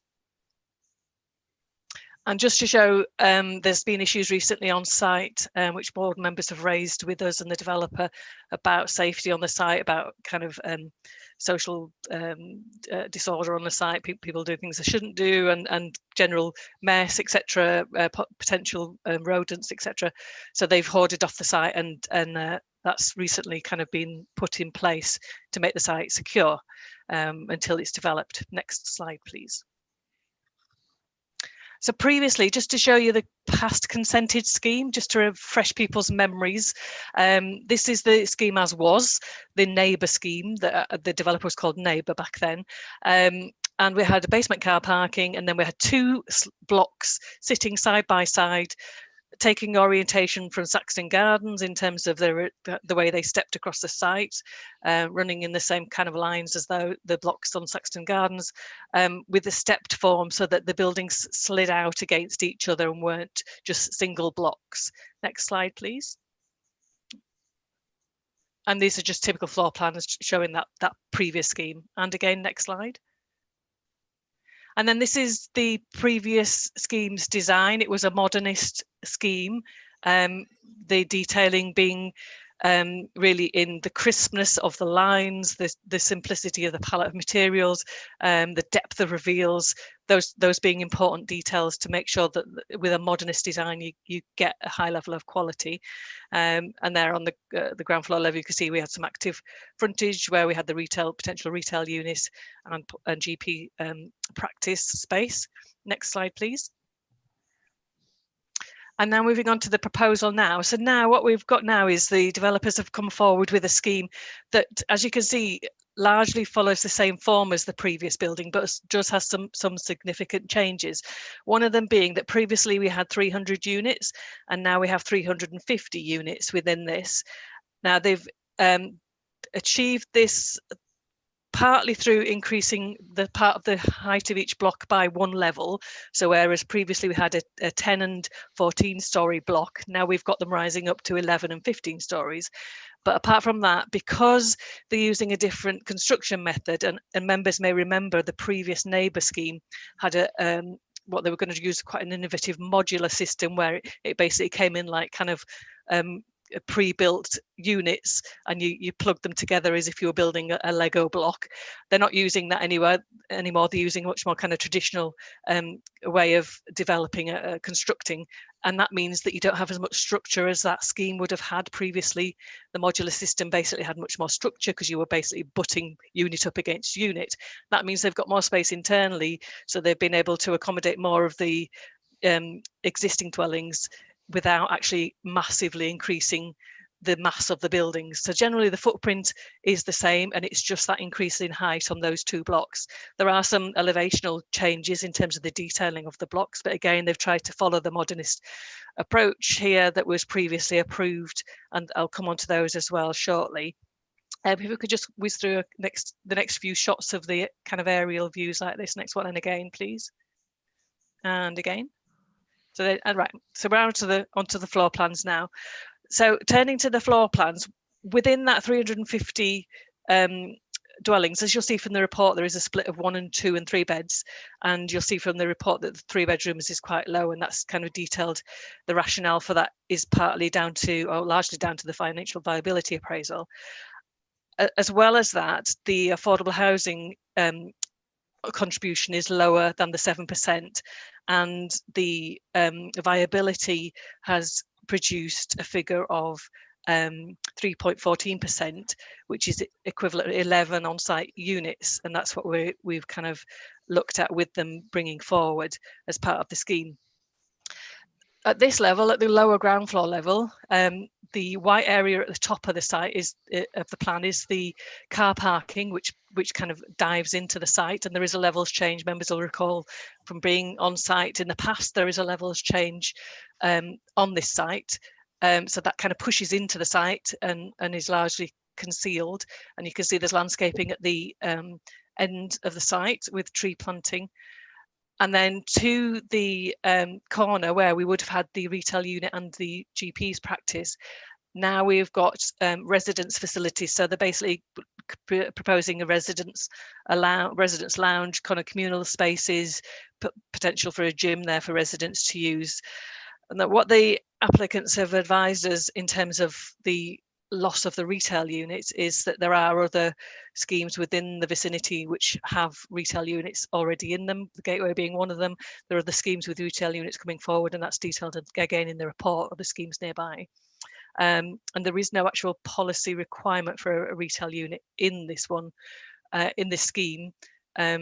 So we can't actually insist upon it, unfortunately. The same applies for the GP surgery, and I know this is kind of one of the things that has come up in terms of the objections, and I'll come on to that next. In terms of the GP surgery, again, the applicants have said they don't wish to provide that, and they say they've been in contact with the commissioning group who have said that they aren't intending to provide one in the area. But what we've done also is we've liaised with our own council health partnership team to look at that issue to make sure that it's picked up. And what they have said to us is that they want to look at this much wider than just one site. It's not about just one site, because there are a number of developments coming forward in the city centre and in this wider area where we need to account for those additional populations that could be created as a result of that. And what they've been doing is working on an outline business case for Lincoln Green's health centre to be upgraded, and that's an ongoing process. And they had hoped to do a study on the health provision for the city centre in terms of the housing growth. And they'd hoped to do that last year, 2020, but the pandemic kicked in and took up all their time. Obviously, if they are the health partnership team, so they were very much focused on working with the trust in terms of assisting with the pandemic. It is on their agenda, though. They are picking it up again, and they are intending to do that this year, to work in partnership with the clinical commissioning group of the NHS to look at a much wider picture in terms of health provision in the whole area, and actually look at what is needed rather than just looking at one individual scheme, looking at what's needed on a much larger scale, and then looking at what provision there should be for people. But as I say, Lincoln Green is their initial focus, and this study needs to be done before they can move on. Obviously, that's a cause for concern, and the objectors have raised that. And I know it's a concern for ward members as well, who've also raised that as an issue. In turning to the objections, since the report, there have been a number of other objections that have come in. some of the reasons for objection have been the same as those that are in the report, but there are some additional ones that I want to flag to you as well. So in addition to what's in the report, with the GP surgery and retail units being one of them, and the mix of use being one of them, objectors have raised concerns about potential for bats to be on site, roosting on site. The submitted ecological appraisal, which has been looked at by our nature conservation officer, says that there is no evidence of actual roosts on site, although the habitat could be one where foraging could take place and is likely potentially to take place for bats, because obviously we're in an area where there could be bats near the riverside, etc. So what our nature conservation officer advised and what we put in is a condition for bat boxes to be in as part of this scheme. And also there is a requirement for the applicant to provide a biodiversity net gain contribution, as you can see from the report, to address the loss of that natural habitat, or that what's been created, you know, what nature has created as a habitat on site, with it being left to go to seed over the years. The same applies to trees on site. Obviously, there are some trees within the landscaping, but it's quite minimal. The landscaping is very limited because of the constraints of the site. There's not a lot of space on the site to actually achieve landscaping, unfortunately, because of the basement car parking, the way the buildings run across the site. And this is very much akin to the previous scheme in that respect. So again, that biodiversity net gain contribution goes towards that. But in addition to that, there is also an off-site green space contribution as well. So there's two quite large contributions there in terms of green elements and landscaping and you know, making sure that we're not completely losing out there in terms of the loss of habitat and loss of trees. Other points that objectors have raised is concerns that there is gentrification as a result of the development, and obviously members will want to take a view on that when they look at the design. The development puts profits before people and has used COVID as a cover to get the scheme through. Again, that might be something that the planning agent for the developer will want to pick up in terms of responding to that. A couple of concerns about fire safety and wind safety. Obviously, we've had a peer review of the wind study done, which has stated that there aren't any significant issues. In terms of the fire safety, as you'll see in the report, again, the applicant has provided a strategy on that, and Building Control have since confirmed that they find that strategy to be acceptable in terms of addressing fire risk. And then finally, just to pick up on community engagement, although the applicant has advised that there has been letter drops, etc., it seems that there are residents that haven't actually received those, and again, that'll probably come out in the objectors' comments and the planning agent's comments as well. One further letter has come in, which is a support letter, which came in today, which is in support of the scheme, and they've actually raised a question about an objection that came in with a number of names on it, 148 names listed on that, and why we have redacted that, the names off that. The reason for that is for data protection reasons. Basically, because that objection, although it has those people listed on it, hasn't got signatures of all those people on it, and we're not saying that they don't agree to it, we're just saying it hasn't got those signatures on it. Because it hasn't, we've had to take the names off on the public version of that document. Obviously we have that on file, we have those names on file, but the public version of it has to have those redacted because we haven't actually got something that says, yes, I've signed up to this, you know, so that's the only reason why that's redacted. We're not saying that those 148 haven't agreed to it, we just removed the names for that, for the data protection reasons. So moving back onto the scheme, as you can see from this plan, I've referred to the landscaping and it being quite minimal, and there are kind of like areas between the buildings where there's potential for more kind of private, semi-private communal space for residents. The car parking is open. So if we move on to the next slide, please. Yeah, so you can see where the white areas are. That's because the car parking is open to the sky. So basically, although it's kind of dug into the ground, it doesn't have a roof over the top of it. Obviously, there'll be safety railings or barriers or walls, and the details of that are to be agreed with the applicant in terms of what that actually is around it to make sure it's a safe space. But in this instance, that's the situation. And as you can see from this, that we've got again a very simple layout of the building, very much like the previous scheme where you've got the stepped blocks that kind of push out against each other. And onto the next slide, please. And again, it just goes up in this very simple form. Again, the next slide, please. And in terms of the apartments, that's the mix, so the 1 and 2 bedrooms, very regular form, to kind of make sure we've got a kind of really regular grid to the building, which chimes with the modernist architecture as well in terms of that kind of style and design. Next slide, please. And then we're moving on to the elevations. So in terms of the changes to the elevations, and I do have a more detailed slide which zooms in on that. Again, as I said, we've gone up partially on, and you can see the steps in the buildings at the rooftop. We've gone up partially in height by a story. We've still got a grid, but it's slightly different to the previous grid. So it is a grid form in the architecture of the facades, but it's slightly different. We've got a limited materials palette again. We've got two types of brick, but we've got a balance again in terms of the horizontal and vertical emphasis to try and give the building some kind of gravitas in respect of its appearance and the arrangements of the windows to solid wall. So if we move on to the next slide, next one, please. So kind of this is the detail. So again, as I say, we're looking at 2 sorts of complementary bricks. So we've got horizontal banding and a lighter brickwork set against a grey toned brick, and we did have a grey tone to the previous approved scheme, with windows recessed back behind the line of those windows. And if we move on to the next slide, and then I've just got some kind of views, some CGI views of the scheme and how it sits in context. So we can see the gateway there, the kind of aqua green colour of the gateway building, and the red around of the buildings around the river edge there. Next slide, please.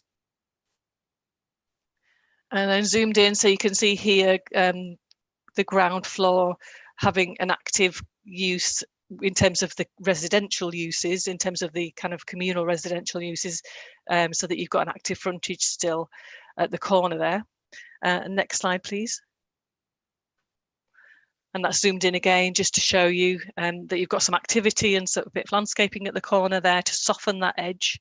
Next slide, please. And then just an artist's impression again of it. And I think we've got one more slide. Yes, and they're just looking kind of from a high level, as if you're on a drone, a shot of it.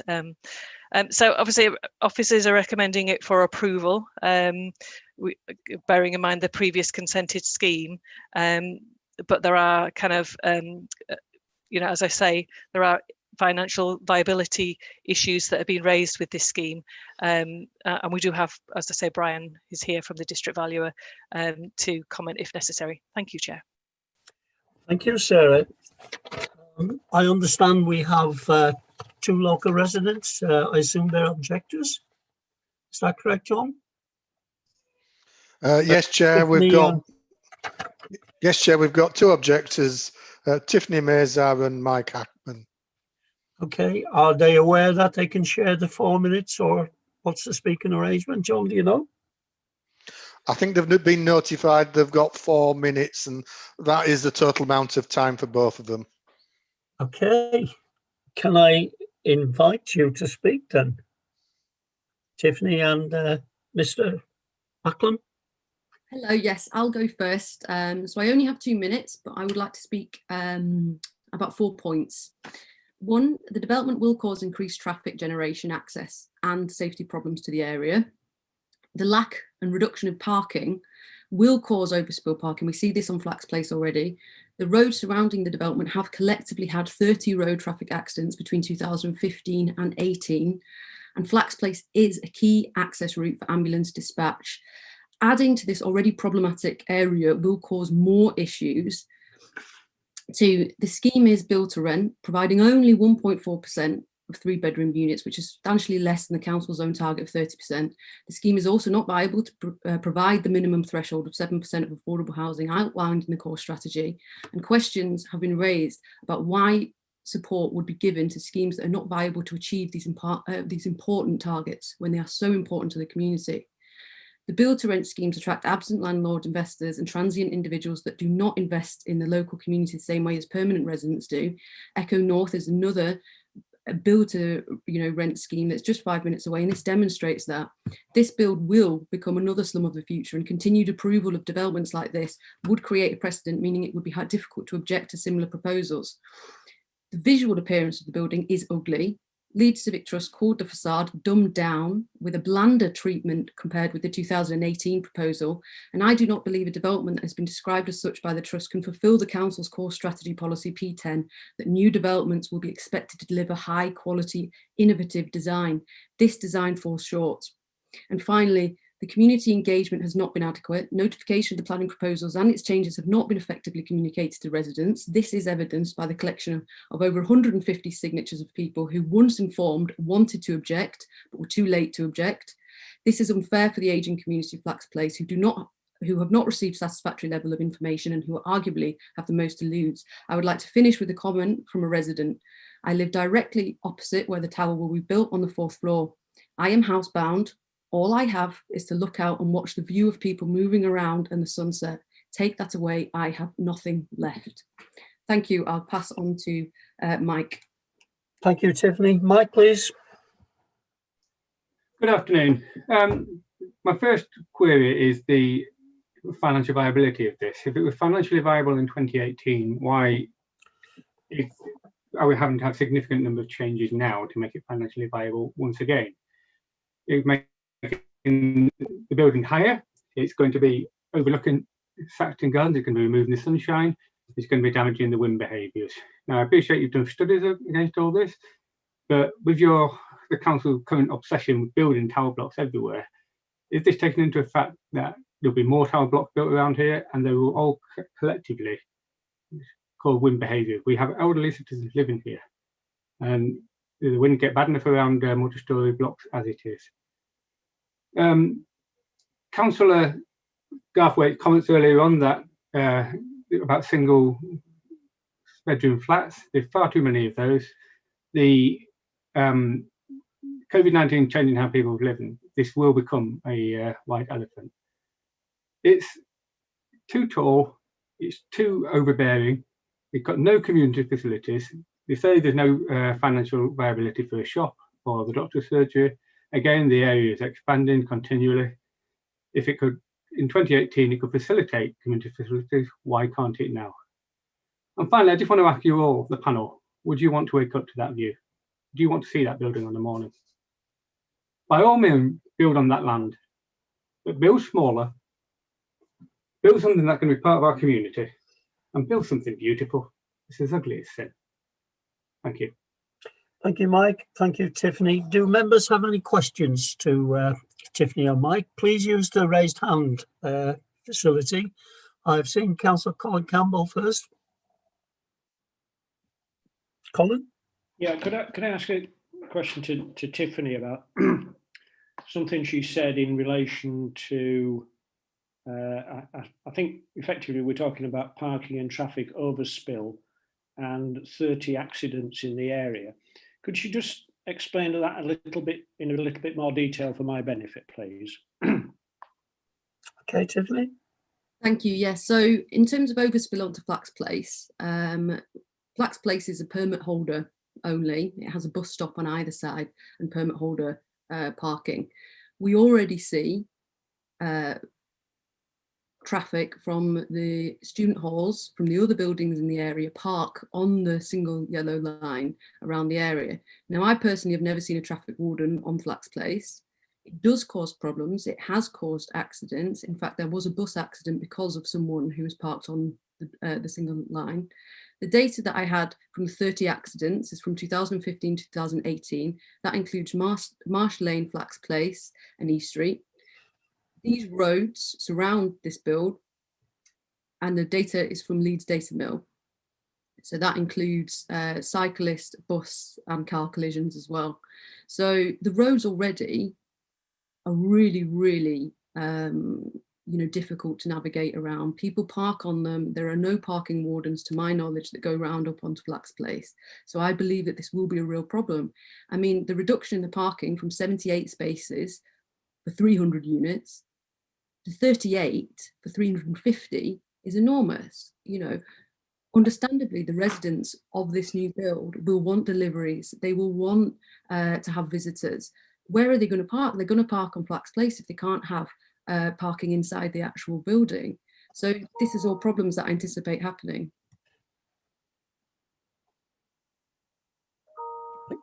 Thank you for that. Thank you, Tiffany. Councillor Khan, please. Thank you, Chair. Thanks, Tiffany and Maz and Mike. My question to you, Mike, is you said at the end of your presentation that you were happy to see the development, on that site to be developed, but smaller scale size-wise. Yeah, that's one. And the other one is, Tiffany, Mr. Maz, I agree with you.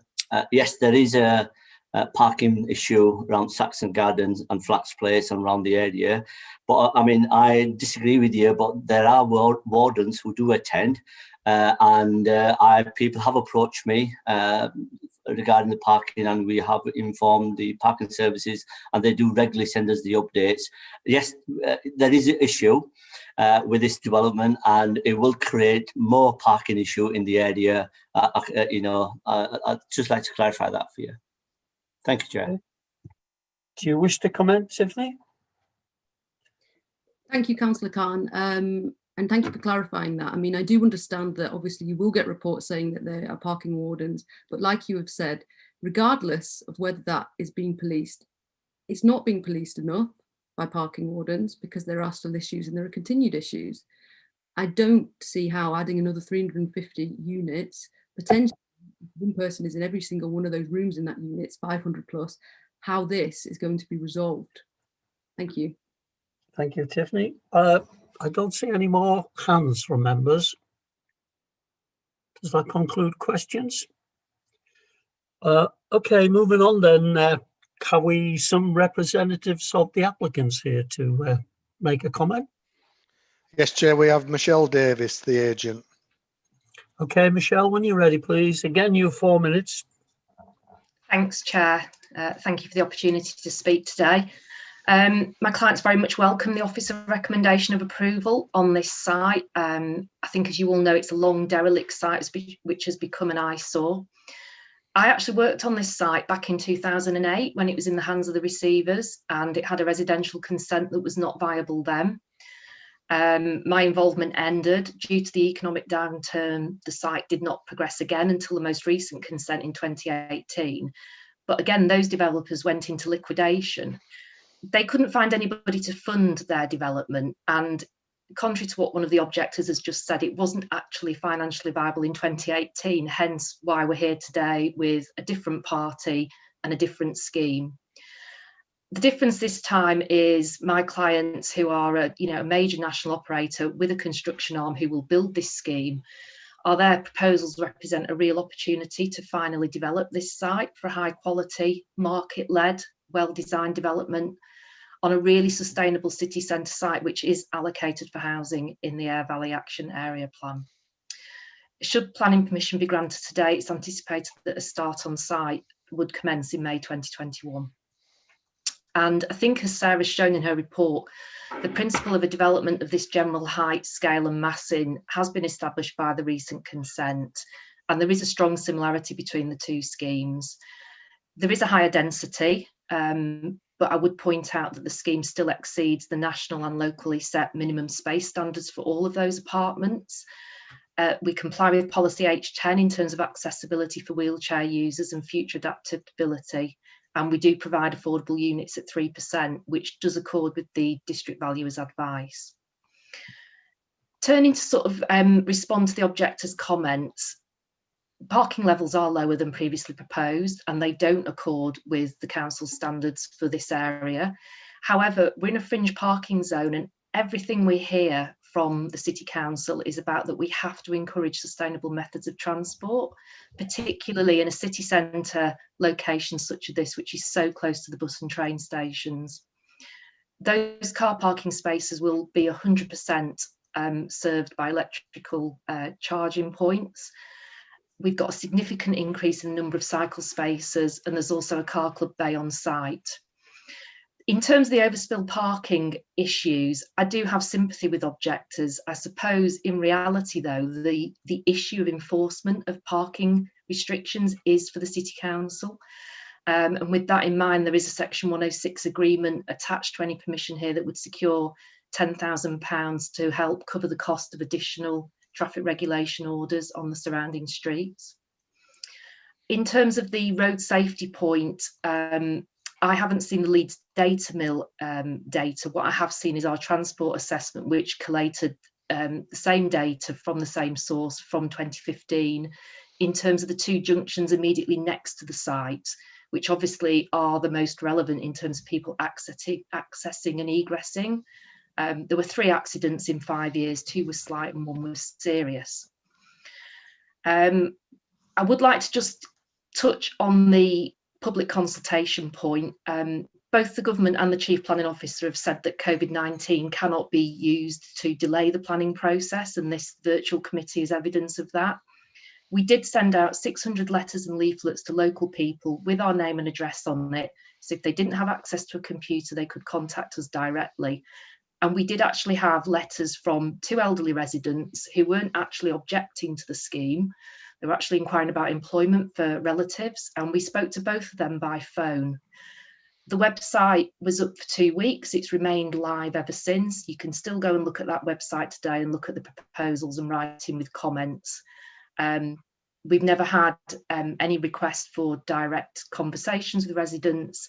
We've had dialogue with Councillor Khan about the hoardings around the site.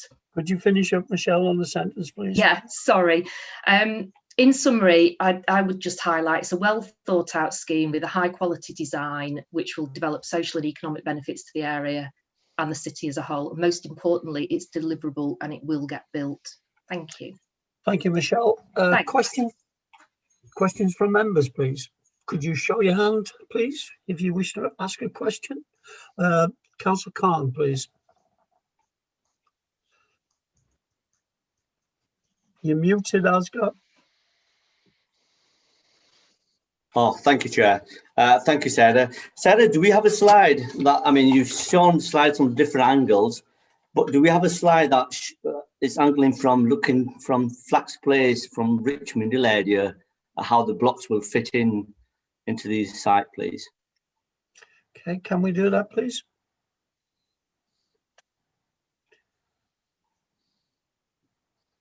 Can we show the presentation again? Thank you.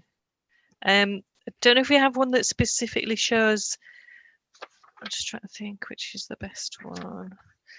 If we go back through them, we do have kind of, I think most of them look from the CGI views look from the other side. They do. Yeah. I think some of the aerial views kind of show it more, but they are aerial views, the earlier aerial views, but they're not kind of close-up views. I don't think there is one that actually shows that side of it. Okay. Only reason that I said I asked because if you live on Flax Place, and if you're looking at the block, these development, you're blocking the view and you're blocking the light as well at the same time, and it's very, very distressful for local people. Yes, the development has changed significantly. Before it was a smaller development, now it's been it's a larger development. There's a less affordable housing on this site now. There's a reduced green space on the site as well, and also lack of, as you said in your presentation, there are quite other developments taking place. Because this site had retail and health facilities provision in the air, that's been taken away. And a large number of local residents did approach me and express their views. Because I sit on the city plans panel, I didn't comment anything. I came as open-minded, but having listened to this, my question is regarding the size of the building. Why is it increased to 15 stories when before it was less reduced? And also the retail and the health facilities, not on the site at the moment. Thank you. Michelle, can you address those questions? Yes, certainly. So the increase in height is the single story on each tower, but it's not a full width story, if you like. There was a visual that Sarah showed, which is what she referred to as the drone shot, which showed how that top story is set back. So that does reduce the massing, but yes, the increase in the height enables some further development in terms of numbers of units. What was the second question? Sorry, Councillor Khan. Oh, you're muted. Reduced affordable housing, less affordable housing on the site, reduce green space on the site as well from previous application 2018. So all of these issues that you're raising, Councillor Khan, go to the viability. Now, I am a planning agent, I'm not a surveyor, but there is a district value report. I think all of these aspects are why the scheme has not come forward so far, because it's not been possible to find forward funders or investors who would back a scheme that doesn't stack up financially. And that's the simple reality, really, I'm afraid, on this site. It is a challenging site in viability terms, and the scheme before us is one that does work in terms of stacking up. Thank you. And you know, the retail unit and the I mean, that could be incorporated in the development. That's been taken.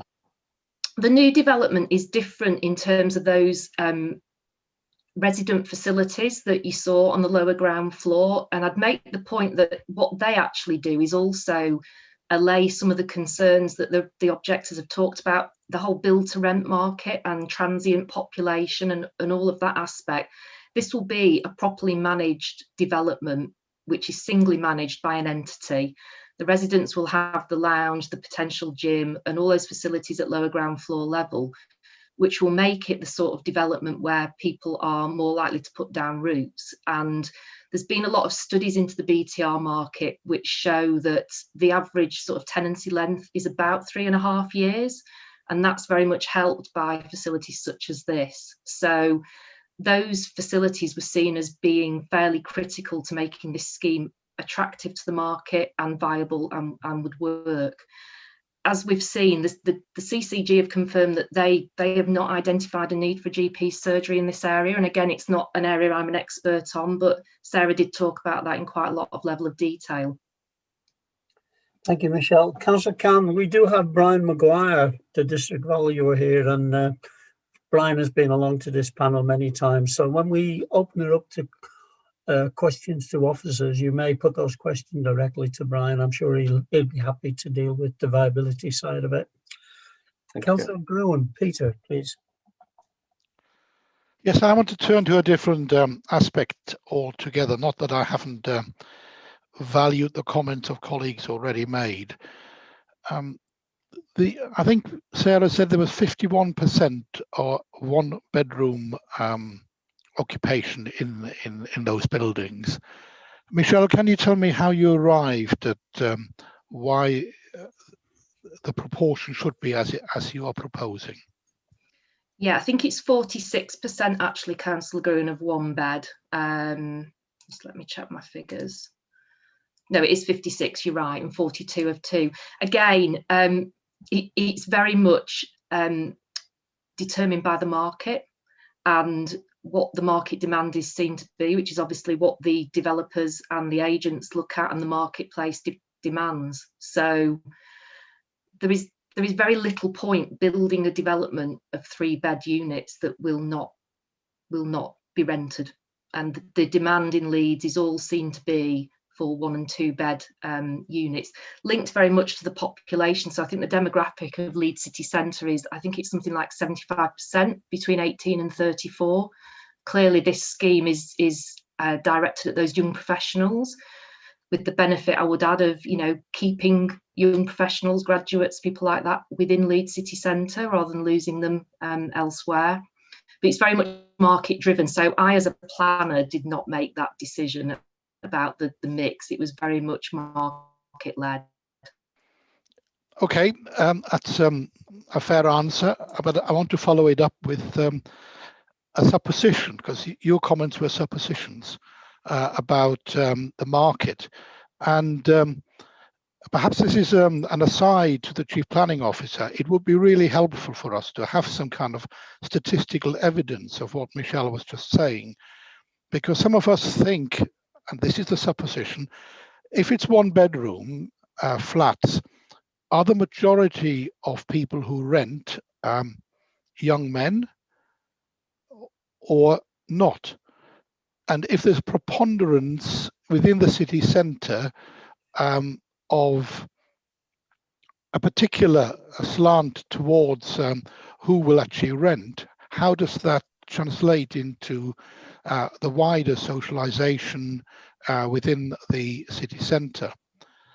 And I think when you say people stay perhaps for 2 or 3 years, Councillor Khan, I'm sure, as the local ward councillor, wants to see an integration of the people who live in there as tenants within his community.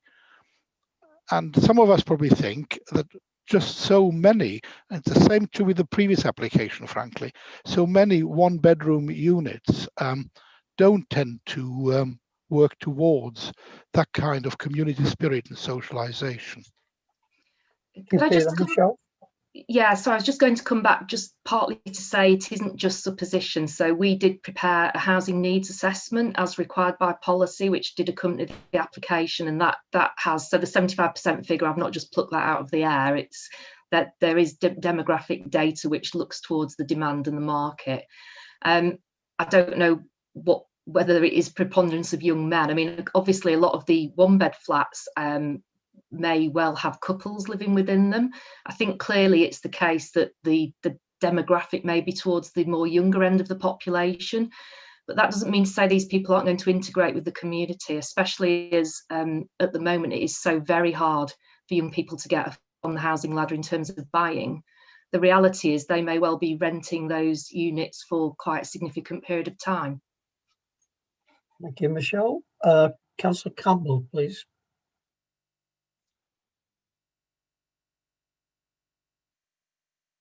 You're muted, Colin.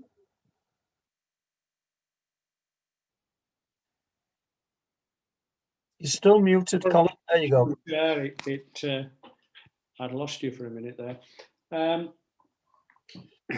Can I just ask a question in relation to viability? And you've made a big issue about this site's unviable and never has been viable on any of the schemes that were ever put forward with regard to it. That said, of course, this is the first one we're being told it's not viable. Can I ask, did you look at other schemes for this site which were not effectively built to rent? Sure. Well, again, that will have been something that the applicant and developer did, but my understanding is that build to rent is the only viable development type for this site in terms of the costs of developing it. So I think it's all to do with levels of return, but it's not my area of expertise. Okay. Councillor Groom, do you coming back, Colin? Well, I just was, can I, if I think I'd given that comment, and I appreciate you're the agent, not the developer. I think I'm going to throw that one back at the officers when it comes to the questions for the officers, you know, about this being the only thing you could possibly do with this site. All right. So can I flag that one up as one of my questions for later? You certainly can, Colin. Thank you. Caroline, please. Caroline Groom. Thank you, Chair. This issue has been raised already by Councillor Khan, and the Chair has rightly advised us all that the district valuer is with us. But I do want to ask Michelle before we get to that stage. Michelle, I'm really, really disappointed that you can only provide half the required amount of affordable housing in a development of this size and cost. And so I'm asking you, that may well be the advice of the district valuer, as you put it, but is there any way that you can increase that? Because that weighs heavily on my mind and will influence my decision making. No, Councillor Gruen, the honest answer is no. And in fact, we will struggle with, in terms of viability. I think the 3% that's being offered is at the margins. Again, without wanting to duck the question, it really is a point for the district valuer, but we cannot provide more affordable housing on the site in terms of it being a viable scheme, which is a very simple answer, I'm afraid, not the one you want to hear. But it isn't the one I want to hear, Michelle, nothing to do with you personally. But I would encourage my colleagues to think about that long and hard when we think about our direction forward. Thank you. Councillor Carlisle, Peter, please. Thank you, Chair. I've got a question that I was going to ask the district valuer, but I thought as I'm going to ask that and make a comment, I'd like to maybe ask Michelle as well, because I've got the same concerns, I guess, as Councillor Gruen in terms of the viability of the scheme and the affordable housing offer. I was looking through the district valuer's report, which does agree in part on the viability of the scheme, but it has a note that I wanted just some more clarity on. I consider the allowance for abnormal costs to be accepted. However, I would not necessarily agree that the basement excavation is an abnormal cost. And I was just going to come back on that and just ask the question, maybe Michelle, if you had any more detail on what the abnormal costs were on this one. I appreciate what you've said about not being necessarily the developer on it, but as I'm going to ask the district attorney for some information, I thought it best to ask both sides in a way, just so I can get a real view on what is abnormal about this site, which looks pretty good standing site for me. And as Councillor Campbell said, we didn't really get any view last time that there were particular difficulties with this site that made it any different than any other in that area. Yeah, Thanks, okay. Michelle? Sorry. Yeah, obviously I can't comment on what the developers may have said last time. So, and I can't comment in detail on what the abnormals are to do with the site. It really is a question for the DV, but I know that the cost of the excavation of the basement car park is a really expensive item. Okay. Right then, can we move on? Thank you, Michelle. Thank you, Tiffany and Mike. We're moving on now to the bit where members will be free to ask questions of officers, which will include Brian Maguire, the district valuer. I imagine there's some questions coming your way, Brian. So just work as usual. And I'll start with Councillor Walsh, because you haven't asked a question as yet. Thanks, Chair. It was really in sort of a pick up Councillor Carlisle's point with the DV to expand on the abnormal costs, because whilst the basement car park can be expensive, it's civil engineering. It's in no way, I would have thought, abnormal unless we're talking about some kind of particular remediation. But I struggle to see what is abnormal on this development. It does seem a rather straightforward residential development. So if they could shed some light on that, that would be really helpful, Chair. I think it would be. Brian, do you have an answer?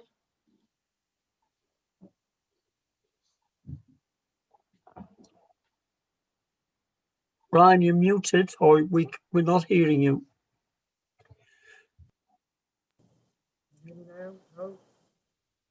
We are hearing you now, but it's very low. Not any better.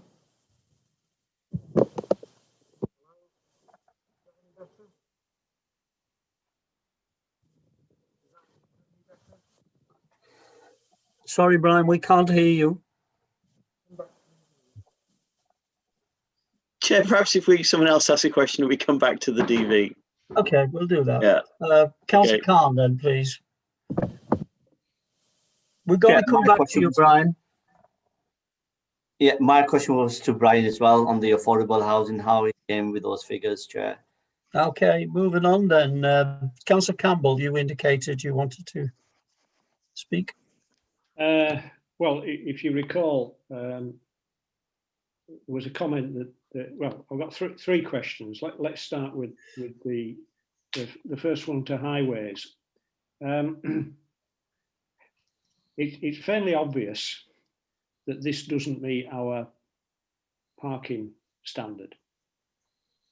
And from what Tiffany was saying earlier on, that the surrounding area has parking, permit parking, I should say, on-street permit parking.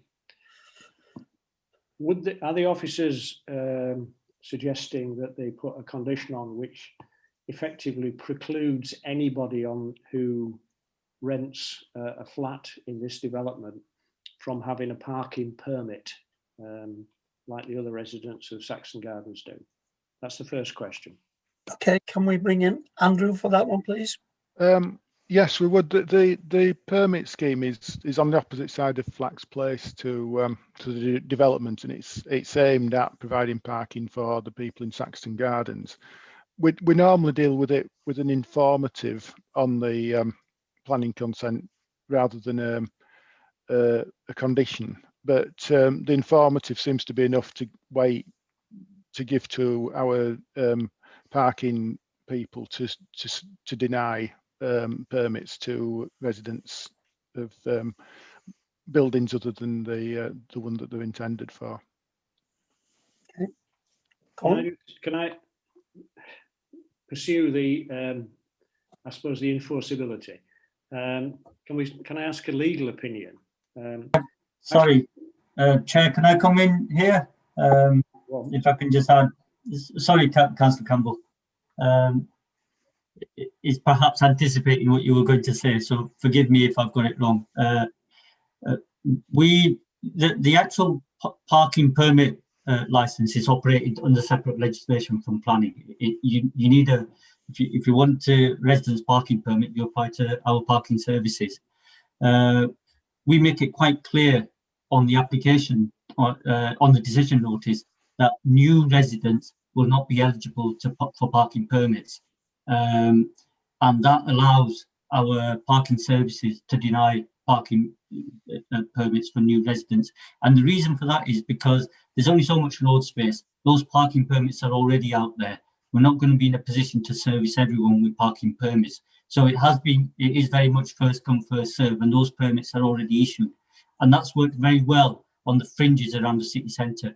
But I'm quite happy for Nikki to advise if I misunderstood the question you're going to ask. Thank you, Chair. Thank you. Is that helpful, Colin? Well, I understand the principle of applying for a parking permit, but I think that the point I was asking really related to, well, let's be brutally honest. If somebody in this development wrote into car parking and insisted on a parking permit, as opposed to when they got the letter back saying you're not eligible, what is the legal position? Well, Councillor Campbell, if I may, Yeah, well, that's what I'm asking. Daljeet's adequately sort of set out the framework of decision making for permit schemes, and you're familiar with that. But when planning permission restricts it, as we've done on an informative, it's perfectly legitimate to say these residents are not entitled to it because there's certain restrictions, and that development has come later, and the capacity can't deal with it. So in terms of legal position, this happens quite a lot to deal with the restriction in the planning permission by informative 106 or condition, can be done through that mechanism. In fact, it's done up and down the country in this way because that development's come later and it's at capacity and ought not be granted. That is the appropriate way to do it. So thank you very much for that. That's okay. Very helpful. I've got two other questions. This one doesn't meet our affordable policy. Which other policies doesn't it meet? And the other one was in relation to the comment about viability, which the planning agent raised. And I just wondered if you were effectively telling us that the only viable development on this particular site is a build to rent. Can I have a comment from officers on those two, please? Certainly. Sarah, can you start on? Thank you, Chair. In terms of the question about which other policies doesn't it meet, I suppose the parking standard is probably the only other one, really. I think it does meet the other policies. We've not identified anything that hasn't been addressed via either obligations to cover any shortfalls, which is in line with policies on those obligations, such as biodiversity, where if you can't provide it on site, or green space, if you can't provide it on site, policy allows then contributions to be made. So I think where there are clearly cases like that where something can't be provided on site, then there's an obligation, but that's in line with policy. So really it's down then to parking standards and affordable housing being the two key policies that are at issue here. And the affordable housing, as Brian will hopefully explain, is picked up in the viability. In terms of the only viable development being built to rent, it's kind of, I wouldn't say that was possibly the case, but it's not really for us to kind of set that in that way, because each development has to come forward on its own merits. So we would look at it each time on its own merits. So if a developer came to us with a different model on this site and they showed that their model was financially viable, and it was a scheme that was appropriate and it complied with policies, then we may well go with it. But it just depends on the developer's model, and there's no particular one model or policy that says on this site you have to do a certain thing. All we have is that it is allocated for housing on this site. That's the key kind of policy in terms of the use, but it doesn't say it has to be open market housing. It doesn't have housing. It doesn't have to say it has to be built to rent. So it's really down to the developer coming forward with a model to us that they say works. We're reactive in the way the planning system is set up. We're not although we're setting policies up front, we're not then prescribing what scheme a developer comes to us with. We are then responding when they come with the scheme, in terms of we're saying whether it fits in with policy, what our issues are with it in terms of townscape, etc., parking, all the usual issues that we all go through. That's as much as I can say, I think. Thank you, Sarah. Can you hear me now? Could have just said no at that point. I think we'd have. Okay. I'm going to try to bring. Sorry, are you finished, Colin? One last question. Okay. It doesn't mean the green space is problematic, because what you're saying is they bought out of the on-site green space with a contribution of, I can't find the figure. Where in Richmond Hill will the extra green space be provided? That we don't have a position on, really, because it's not for planning to say. It's kind of it'll go into the pot and it'll be decided by somebody else in the council. So Daljit may be able to allude if he knows of any particular schemes that have been under discussion, but from my perspective, that's the position, is we grab that money, we keep it, and we use it for particular schemes that come forward. But I don't know yet of what that will be. I think it's usually done with consultation with ward members. Yeah, normally, yeah. But usually, like Parks and Countryside will consult with them, won't they, about I've had consultation on some matters like that, and we've directed where the money could be spent. Mm-hmm. Daljit, did you want to enlighten us further? Yeah, it was just to say that actually it's advantageous to maintain flexibility. There are a number of schemes in the area, a number of initiatives. There's our public spaces strategy. There's the improvements along the riverside itself with situ developments and the bridge crossing over. There's the recreation ground close by, which Parks and Countryside want to improve. But I think it very much should be in consultation with ward members where the priorities are.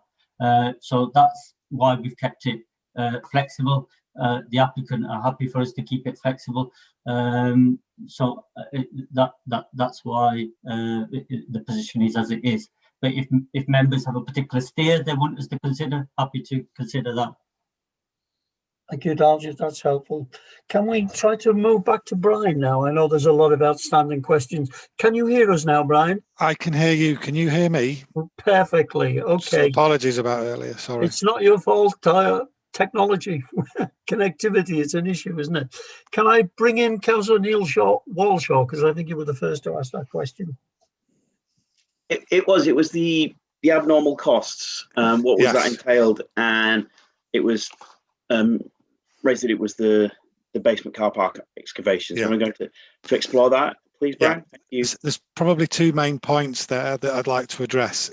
The first one is my comment in my report simply referred to me sort of suggesting that a simple excavation isn't really regarded as an abnormal cost, and I was just making that point. I wasn't necessarily challenging whether those costs were appropriate, and it's important to just remind members that all the costs relating to this development were referred to your independent quantity surveying consultant who reviewed the build costs on behalf of Leeds City Council and fed into my work, and they advised, generally speaking, that the costs that were put forward by the applicant were reasonable. It's very difficult to get down into the minutiae of everything, and you know we're here to simply review the appraisal that's been submitted. But your advisor advised you and myself that the costs were fair and reasonable in terms of similar schemes throughout the city centre that they used as benchmarks to assess the reasonableness of the costs. Okay, Neil. Councillor Khan, please now. Yeah, thank you, Chair. Brian, my question is regarding affordable housing, and can you just explore a little bit how did you come with those numbers, reduce affordable housing on the site, please? Right. I'll sort of go back to the beginning with all of this and the previous consent.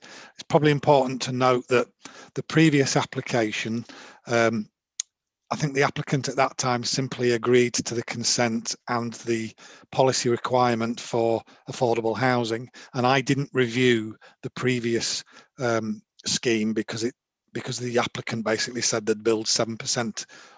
I think it was 5 at the time, 5 or 7% affordable. Now,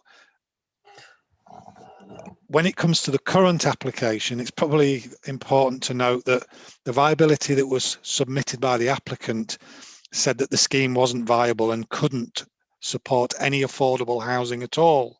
So they were basically saying, well, we can build it, but we can't give you any affordable homes. And then that's my job then to look at what they're saying and assess whether it's reasonable. And there were a few key areas where I challenged them.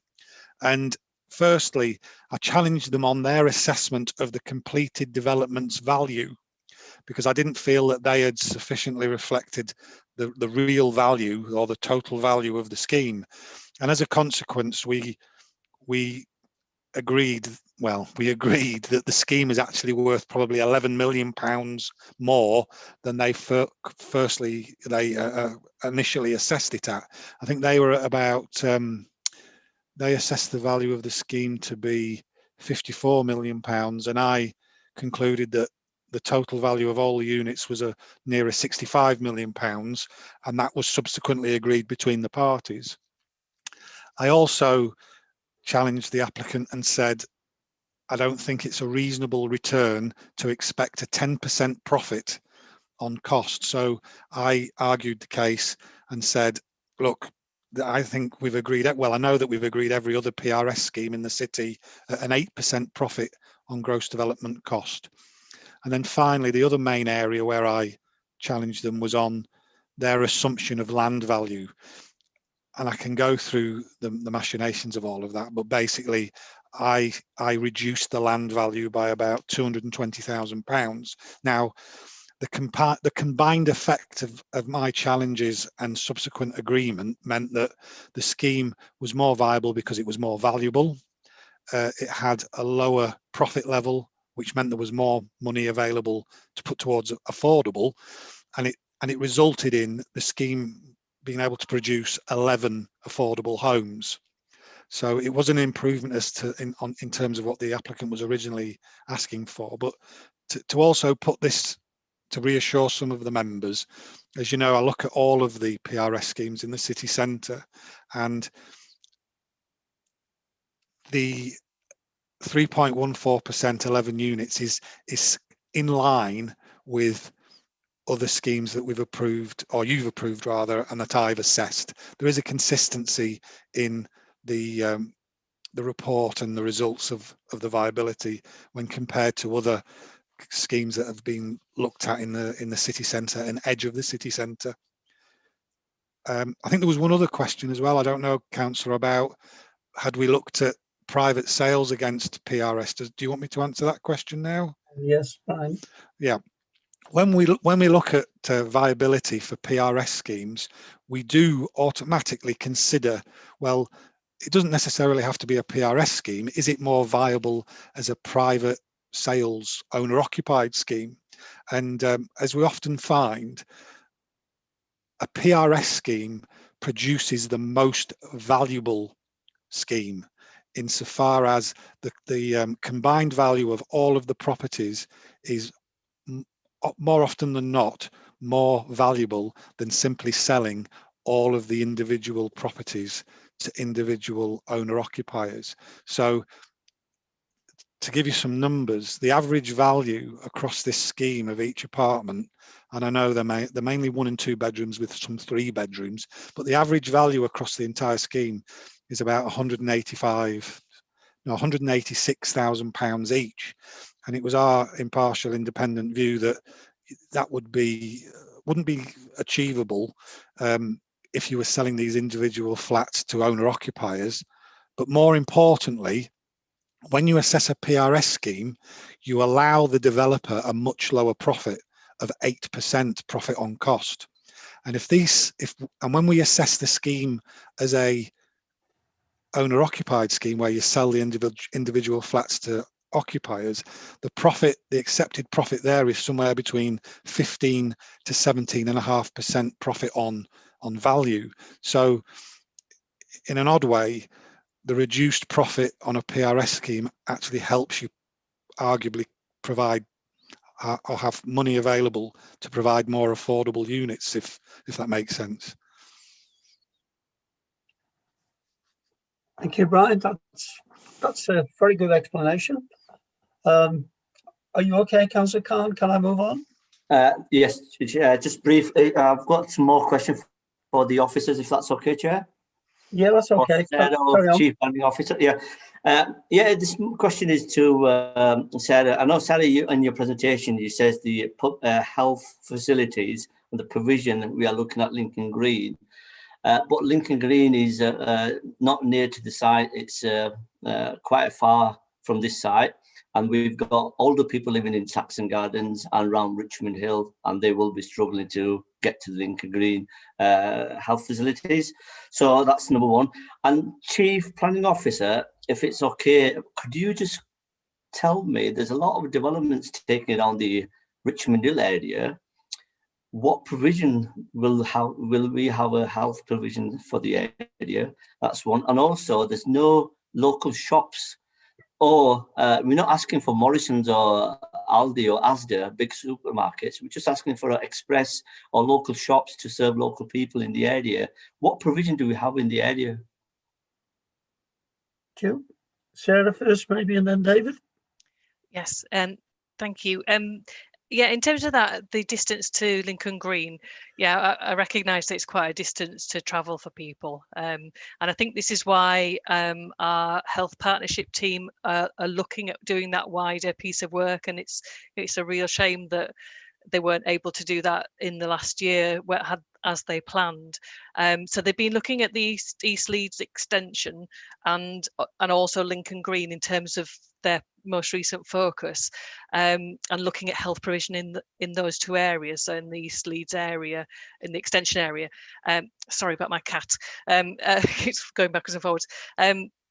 And they are planning, as I say, to look at the city centre, including this area and the Birmingham and Richmond Hill area, including that in that, because of the increase in development that's happened in terms of planning consents coming forward. I'm not saying definitely planning schemes, because we're not everything has come out of the ground, has it, that we've been looking at. But in terms of the numbers that are coming forward of potential new population figures in the area, of new people on top of the existing residents that are there, and they want to look at whether the existing provision is sufficient. They've been talking with the clinical commissioning group, and they've said that the clinical commissioning group haven't identified anything on their own as of yet for the area, which is why our officers who are in the partnership team, the health partnership team, are really wanting to do this piece of work that evidences what the situation really is, so that then they can go back to the clinical group and say, look, there is an increase in population here. We do need to address this. There is needs to provide extra provision. So although there are the odd doctor surgery dotted around the area, you know, the potential is that the area is going to need more. But that work needs to be done. There needs to be an evidence base there to take to the clinical commissioning group, so that the NHS Trust understand that we've got that evidence there to show that they need to do something, that they need to invest in that area and put the money forward to do it. So our team are onto it, our council team are onto it in terms of picking it up, and they are planning to do that and start working on that this year alongside the Lincoln Green stuff that they're working on, because they've said it makes total sense for them to work alongside what they're doing on the Lincoln Green side as well. So although it will be, you know, it's not a quick fix, I'm afraid. It's not an answer where you're going to get one, you know, in a couple of months or something like that. But it is on the agenda. It is there. It hasn't been forgotten about, and it is being thought about by the right team in the council in terms of health provision. The other question about local shops, I think it's a difficult one, because again, we're not in a position where we can dictate to developers, you must have a retail unit in your scheme. It's always you know, we always seek a mix in terms of schemes, particularly the larger developments, and a lot of the planning applications that are coming forward in the area have got retail in them. They just haven't come forward yet, and that's the problem, isn't it? We haven't got that yet. We're creating opportunities by having that set down in policy, that it says we are encouraging that, as you know, we want a mixed use, we want kind of supporting uses that help the local community, but then it is down to the developers then to come forward with that as part of their proposals, and that's as much as we kind of can do. We can really push, and our job is to do that. But then when we come up against an issue like on this scheme, where the developer is saying it's a viability matter that's stopping them providing that, then we have to factor that in, and we ask Brian to look at that in that respect and tell us whether that's justified or not. I don't know if David wants to pick anything up after that. Do you, David? I think it's thank you, Sarah. Councillor Khan, I think Sarah's tried to cover the health issue and the retail issue. I think it's covered very well. But just to add to that, I think as has been mentioned this afternoon, this site falls within the Aire Valley Leeds Area Action Plan, and that plan has been adopted and it's been found to be sound. At the time, we put together an infrastructure delivery plan, which was looking at how do we integrate necessary infrastructure as part of the planned development within the area. And I think that captured at the time all of the current activities and commitments set out, and also set out the mechanisms through which additional provision might be achieved. And I think what Sarah has described is the process through which we are seeking to work with the different health providers and practitioners to make sure that appropriate health facilities are in place. And to some extent, we're in their hands, given the financing arrangements and also the way different practices now work within this broader context. But we are working hard to ensure that those facilities are drawn down. I think in terms of retail also, I mean, the other point to flag, it is a frustration that we can't necessarily force providers to put retail units where we want them precisely in relation to such proposals. But the other matter just to flag really is the proximity of this site to other facilities, you know, for example, the market. And I know that isn't necessarily on the immediate doorstep, but it is within a reasonable distance from this scheme to help serve communities locally and from further afield. So I hope that helps, Chair. Thank you. David. Caroline, can I bring you in? Sorry, it seems we're a long way to. Thank you, Chair. My question is for Sarah. Sarah, on page 53, the Leeds Civic Trust lists 5 reasons why they think this development is of a lower quality than the previous one that was considered. Would you agree that the collective impact of those issues listed at the bottom of page 53 has a negative effect on the quality of the overall development? And if you do agree with that, why on earth would we be considering something that is of lesser value than was put before us last time? Sarah? Thank you. I think we've got a different scheme. I think that's the fundamental of it. We've worked hard, and it might be worth Stephen Varley coming in as well on this in terms of the design progression of it. We've worked hard to actually increase the quality from the original pre-application discussions with this particular developer to actually try and regain some of the quality that we had in the original scheme, and it's actually a kind of, I think we've got to a position where we think it is an acceptable design, and it does follow the modernist approach. I don't know, Stephen, if you want to come in on that as well.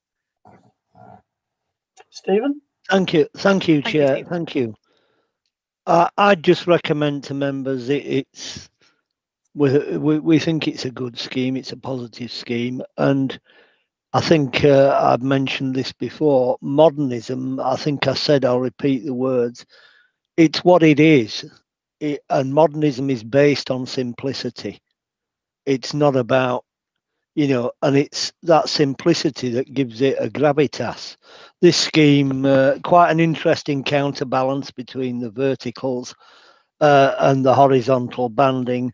And there will be, I have to say, none of the images from any applicant ever really show you the positive things like getting to see the revealed depths, and there will be a lot of shadow modelling as the actual plan shows them as shifted slightly, so you're getting turning of corners and what have you.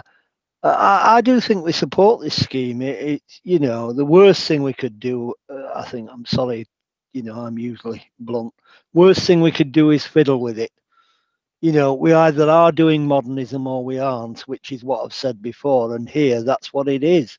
I think it's personally quite an ordered scheme and quite a decent run at it. So does that help, Chair? Thank you. Thank you. I'm sure it does. Can I come back on the other points for you, Councillor Grewin, as well? Because obviously that's not just the only part of it, is it?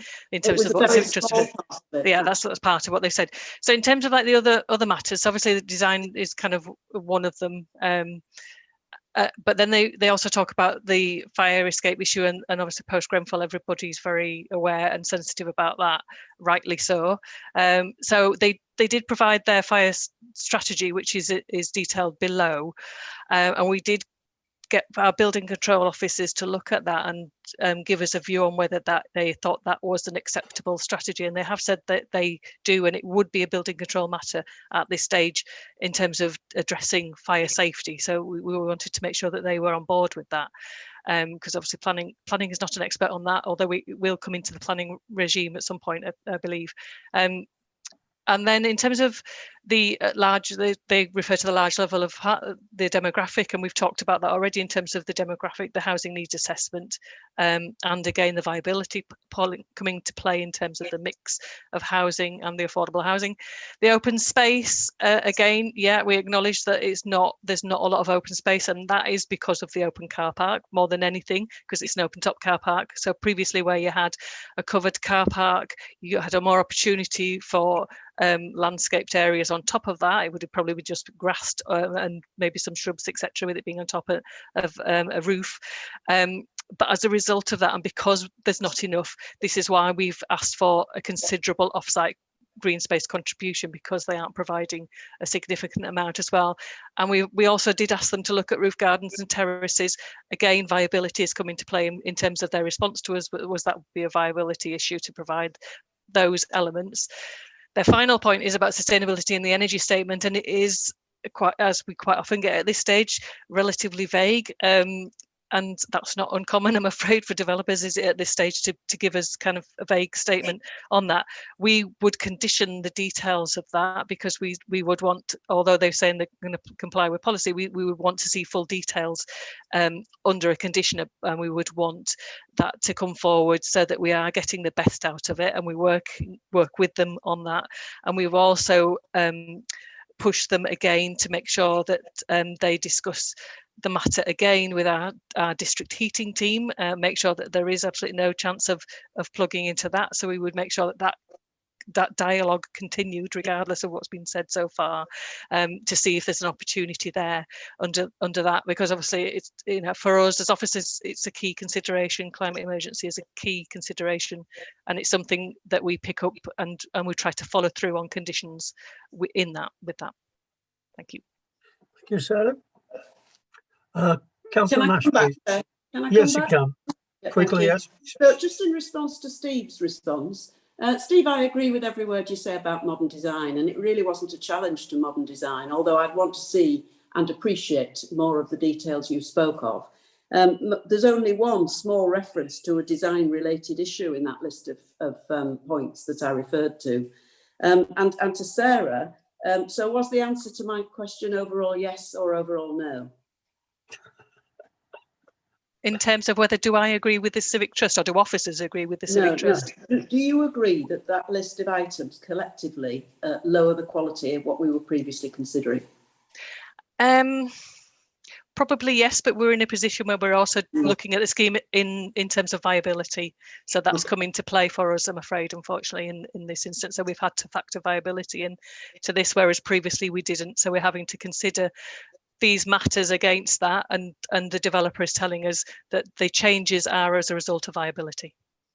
So, and just one comment to Brian, because I did raise the affordable housing issue, Brian, initially, and I find your explanation really helpful. But the one thing I would pick up on is you do mention as one factor in your decision or in your advice that it is broadly in line with other city centre schemes that have been approved. But actually, we are on a different trajectory now. I do want to emphasise that. We are moving in an upward direction. And what we are hoping to achieve in the future is better quality design, better placemaking, and the full amount of allocated affordable housing, if not more. And we need to keep that in our minds as we make these decisions. I don't actually think it's good enough, really, any longer to say it's in line with what we've done before. We're trying to do better. Thank you. Okay. Councillor Nash, please. Right, well, this question may seem rather trivial compared with all the questions that members have already asked. But we all got a copy of the slides, and on page 42, I did think it was a rather good colour scheme. It was like a light brown brick with dark brown window frames and reveals with the white banding across. But I heard say that the building is going to be grey brick. I strongly object to grey being used, because if you get a dull day, it looks absolutely miserable. So perhaps you could confirm what the colour is. Is page 42 the correct colour scheme? Sarah? Yeah, I mean, 42 is what it's intended to look like. I mean, it is subject to conditions anyway in terms of the material. So the actual finished tones and colours would be come through as conditions. So I'm very happy to take now Councillor Nash's concerns on board in there in terms of making sure that we get some warm tones into that palette. Yeah, right. Absolutely. Okay. Okay. Ryan Stevenson, I've seen your hand. Thanks, Chair. Question for Mr. Feeney. So, David, in your comment, you mentioned that this site has been included in the area action plan, which was found to be sound, and that includes a percentage for affordable housing. But this developer is saying that that's not achievable on this site, and the recommendation on the report today is to approve. So how do you square the circle that you're saying your plan is sound, so therefore your policy of affordable housing must be sound, but you're now asking us to approve something that detracts from that. So how do we square that circle? Thank you, Councillor Stevenson. Yeah, I can take your point. I mean, the challenge we have is that the action plan has been adopted and found to be sound in terms of the policies and the evidence provided when that plan came through the process. The current position on this particular application, as I think colleagues have been saying, is linked to the current viability issues and how that's been set out in the report and the evidence that we've had in support of the application. So we're in the position now of having to take a view overall based on the merits of those different issues in relation to this specific scheme.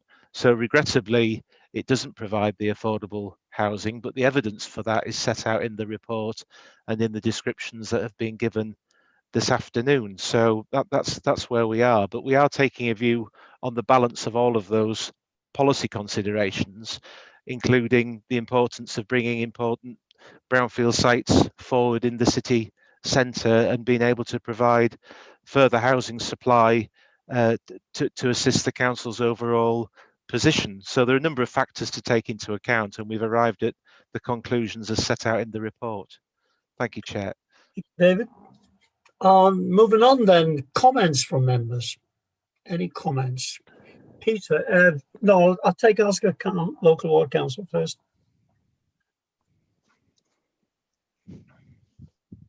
Still muted, Oscar. Thank you, Chair. Can you hear me now? Good to go. Yeah, thank you. Yes, having heard from different people on the panel and from the officers, I cannot support this development in this stage. Having heard from large number of local objectives from local residents, from Saxon Gardens, Mike was there, Tiffany was, objected to it as well. And the following reason is the building is awful. It looks awful. It doesn't blend in with the area. And also lack of green space we need to work through. And also there's no, provision for health and, shops, retail units in the area. And because the block is too large and it will block the view of local residents at the flat space. So therefore, I cannot support this application, Chair, this development. Thank you. Thank you. Moving on, Councillor Groom. Peter, please. Thank you, Chair. Yes, I've listened very carefully to the last hour and a half. You note without asking a question, but I have a lot of comments to make at this stage. Mr. Feeney talked rightly about all these matters being a question of balance. And I suppose as councillors, community champions, our balance sometimes is different to that of professional planning officers.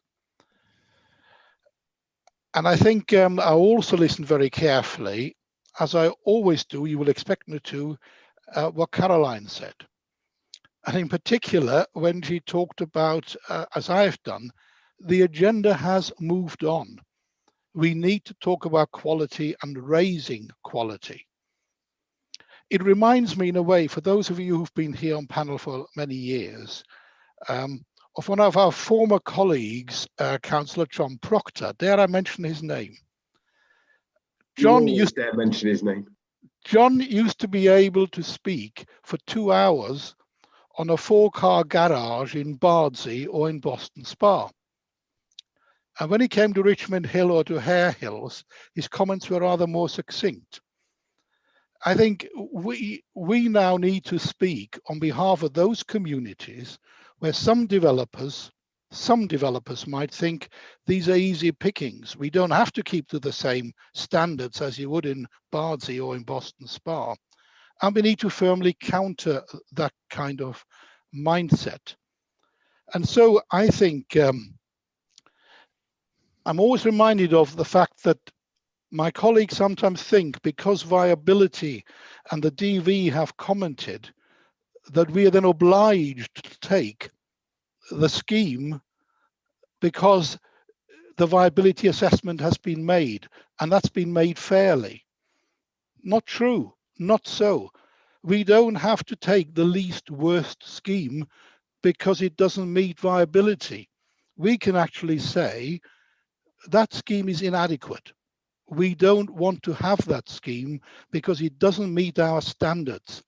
It doesn't meet the threshold of what we actually aspire to. And you won't hear that much more often from me, but I hope the legacy I will leave you is that we need to be firm about the quality of developments, no matter where we are, in the city centre or in the suburbs or in the outer areas. And I also want to comment on the health aspects. And this is not good news either, Sarah, I'm afraid. You referred to the partnership team and their work on East Leeds Extension. I think as Ryan Stevenson from the adjacent ward to mine will know, I have spent the last 6 months trying to get the health partnership to actually engage properly on the East Leeds Extension, where we're expecting 15,000 new people in the next 10 years or so. They're only just getting onto the page, frankly. And if I tell you that the Swarcliffe PFI, I'm going back even further than John Proctor now, the Swarcliffe PFI in the early noughties said we should have a health centre in Swarcliffe. Guess what? It's being built now, 15 years later. So when Sarah tells you it's on the agenda, it might be on the agenda, but she's right. It won't be today, it won't be tomorrow, it won't be next month, it won't be next year. It'll be in years to come. And if this pandemic has taught us anything, colleagues, it is that health matters. Health aspects are integral to our planning decisions. And if I sound passionate about it, it is because I am. Because I think alongside the highways matters, the environmental matters, health is absolutely crucial. And the City Council is not yet where it ought to be. We need to have health professionals at these meetings, as we have schools people at these meetings, as we have highways officers at these meetings. And so for those reasons, I am not content either to give this scheme a pass today. I think it needs much further work, much more discussion before we are in a position to actually take it forward. Thank you for letting me speak for a little bit longer than normal. Okay, thank you, Peter. Councillor Blackburn, please.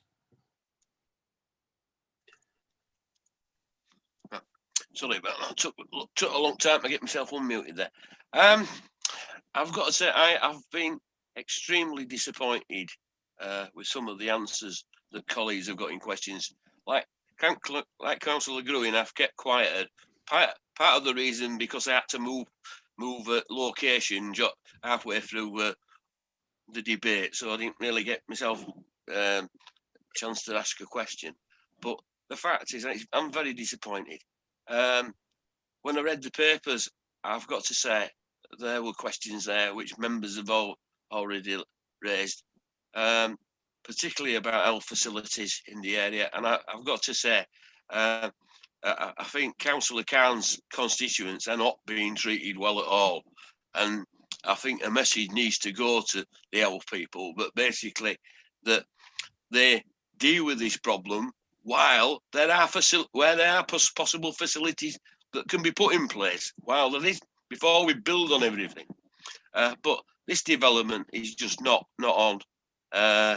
It's too large, and it doesn't deal with the problems that we need to deal with, and it doesn't supply the amount of affordable housing that it should do. So I will not be supporting it. Thank you, David. Colin, please. Thank you, Chair. Well, the developer may be upset to hear that I'm going to continue the theme. I mean, quite frankly, I appreciate the comments about modernist architecture, but we can only go on what we're shown with the plans and the artist's impression.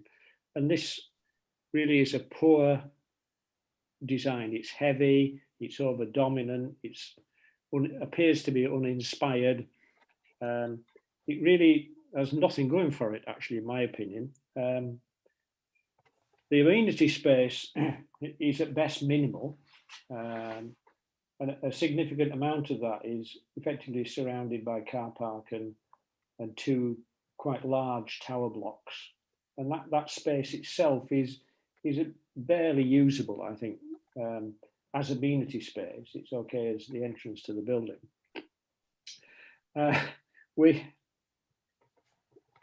We got the usual about it meets policy because they're prepared to buy out of their on-site green space commitment.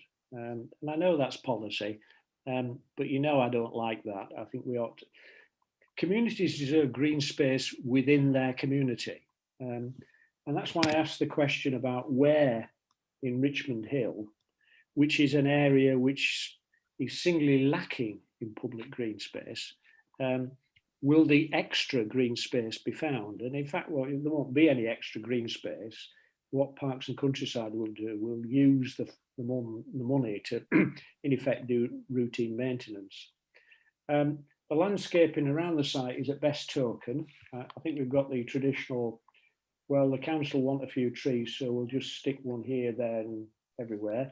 I'm surprised Liz hasn't said anything about what they are and where they're going, but really it's just a gesture. And I think we know now, don't we, that these postage stamp bits of green space are, quite frankly, neither use nor ornament in environmental terms. And we've gone more towards the policy of putting those together and making a meaningful space.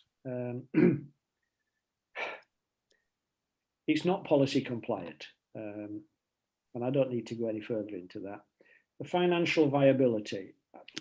The point is, and I appreciate what the district valuer has said to us, and I don't disagree with anything he said. This scheme, in the fullness of things, isn't financially viable. But that doesn't mean other schemes on this site could not be financially viable. And I think my view always is that if you are faced with doing something which you think is financially not viable, you look at it again so you can make it viable, rather than saying to us, I want you to just set aside a number of policies effectively to give us a subsidy. I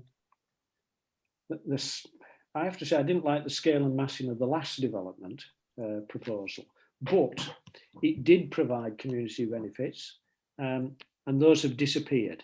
And I think actually it will cause more issues for local residents than it will solve. So generally, I cannot support this development. That's not to say, and I'll say very clearly, that this is not a site that can be developed, because it is. And if an appropriate scheme comes along, then I'm sure we'd all support that, but this is not that scheme. Thank you, Chair. Dalton, did you want to speak? Yes, thank you, Chair. If members have all made comments, I just want to make absolutely clear that as officers, we've considered the scheme in the round, and notwithstanding Leeds Civic Trust comments, we think it is a good quality scheme that complies with our policies. The test has to be against the adopted policies, and whether we are uneasy with it or not, the adopted policies do allow for viability to be taken into account.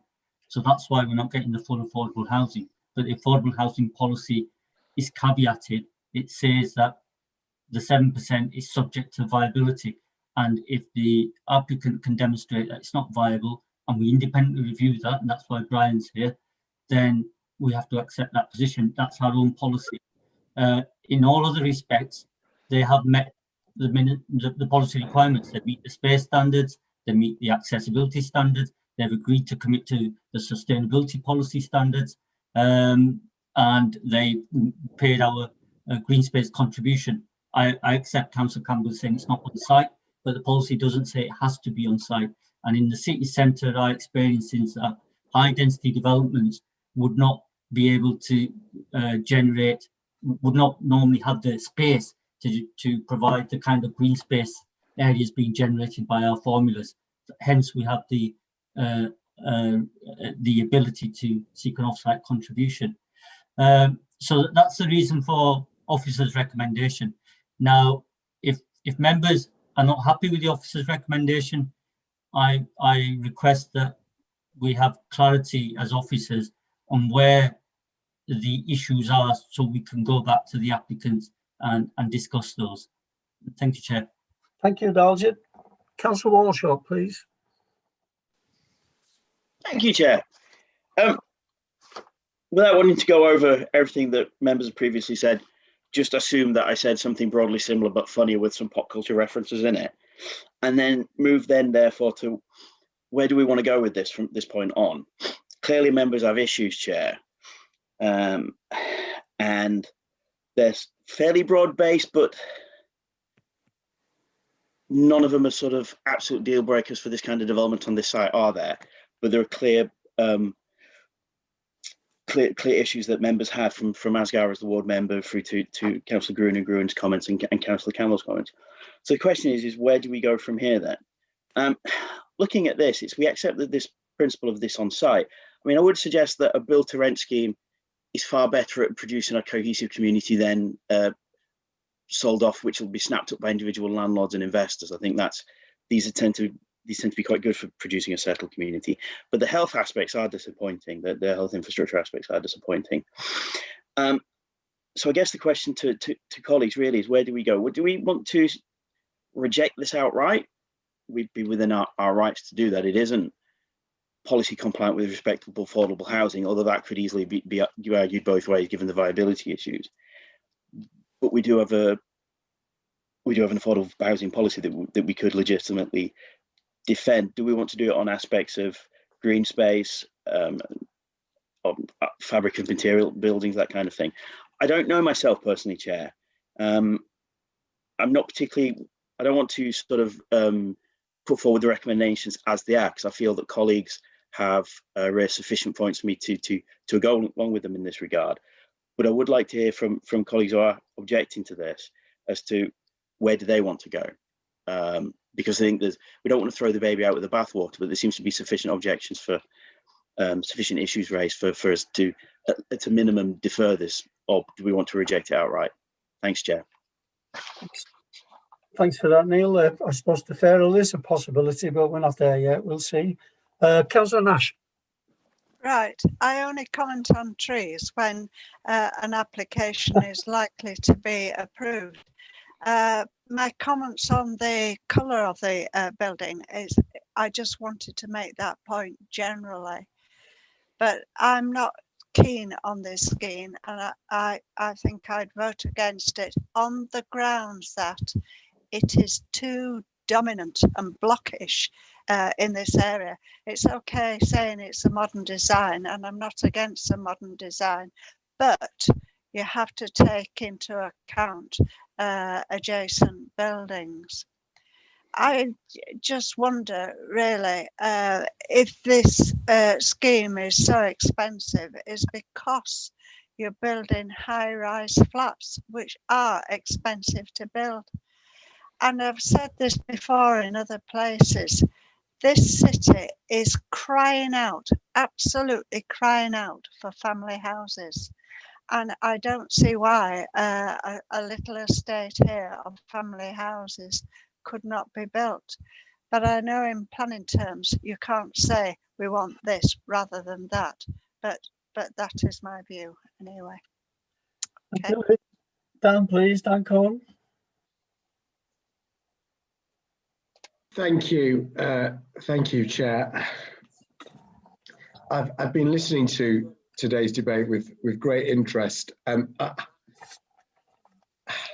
had a great deal of sympathy actually for what Councillor Gruen said, although I don't quite agree that Councillor Proctor was quite so forgiving of poor development right across the city. Certainly, I am not forgiving of poor development right across the city, and There have been many times when I have spoken out when I feel something isn't good enough. And I'll be blunt, Chair, I don't think this is good enough. I think we should be unequivocal that wherever you are in Leeds, we have the highest demands of standard of development. And this just doesn't cut it for me. I just don't think it's of a standard of design, of development. I don't want to repeat all the things that colleagues have said, but I very much sit with Councillor Campbell and Councillor Blackburn and comments they have made about what we see before us today. And obviously we can only make a decision on what is before us today. I also share that I take Daljit's point about the viability, but my view is this doesn't even with the view of the district value that I listened to very carefully, I still don't think this comes close enough to our policy, to our standard. And so I can't support this today. I'm quite happy to reject it out of hand.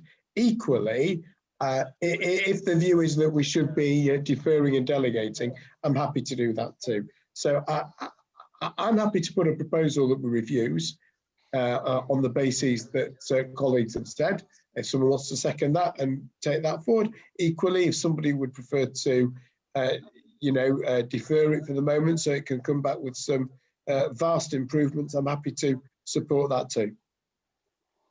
Dan, moving on, Peter. Yes, Chair, I was coming to the same conclusion as Dan just has. I think everybody who has spoken has been from mildly opposed to considerably and substantially opposed. My view is that this scheme can't be rescued the way it is at the moment. It needs perhaps a different philosophy on the site, and therefore I'm prepared to move that we do not agree with officer's recommendation and we refuse the application for the reasons given, Daljit, which come to policy non-compliance, lack of quality in terms of design, stripping out every last bit of community benefit from the previous application in order to meet some kind of viability. And we reject schemes that we think are not of the highest standard and threshold, irrespective of viability. I hope that gives you sufficient reasons, and I hope colleagues will agree with that proposal. Thank you, Peter. Can I bring an officer's view in on this point? Daljit, do you want to come back in, or David?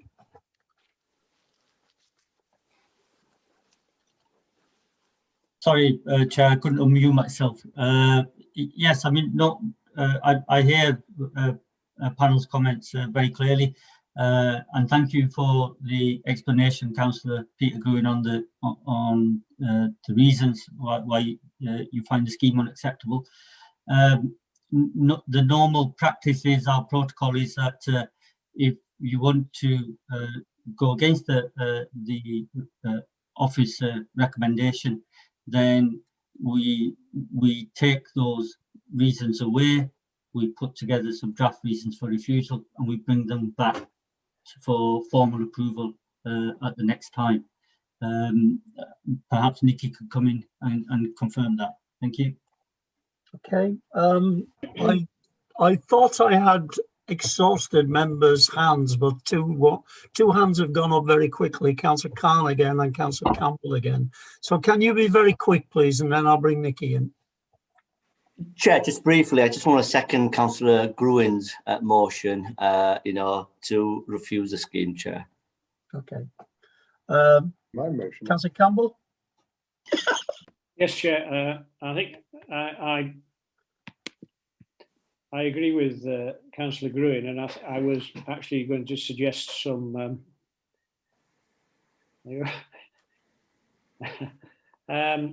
going to suggest some reasons that might assist Daljit in his deliberations. So my suggestion is we refuse because we do not support the design and massing of the building. The design, we think, is not of the highest quality, and the mass of the building is over dominant within that particular location. I think we also have a concern, or I have a concern about the car parking. It doesn't meet our policy standards. And I would remind members, we spent half an hour arguing about car parking on an outline application, and that they were proposing a third of our policy. This is way below even a third. So I think it's so far below our car parking policy that it can't be accepted. I also think the design of the car parking area is in itself detrimental to the development. Effectively, it's just a big open space with cars all over it, and not what I would describe as an appropriate landscape car parking area. I think we also have to say that the on-site green space and amenity space for residents is inadequate and poorly designed. The landscaping around the building is again minimalist at best. I think finally, sorry, I've lost my thread now because, sorry, I've lost my thread on the first point, on my final point there. But as I say, those are my suggested reasons for us turning down this application. I think there's been many reasons put forward by members. I've made a list of them myself, and some of them have already been stated. So the usual way now is it seems like members are moving towards not to support the officer's recommendation. That's my judgment of your speech.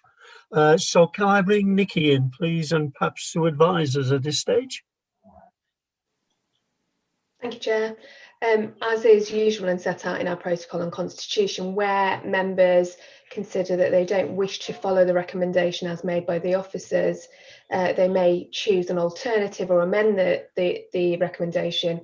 In this case, Councillor Gruen has moved to refuse the application for some outline reasons, which have been further supplemented by Councillor Campbell, but there's been redress all the way through the debate. This has been seconded by Councillor Khan, and as it is the first motion on the table, it ought to go to the vote. And just further supplement that because it is an overturn of the recommendation, this will require a deferral of the matter to be returned to you with the outline reasons that have just been mentioned for refusal. Okay. I hope that's okay, Councillor. I think we're all clear on that, yes.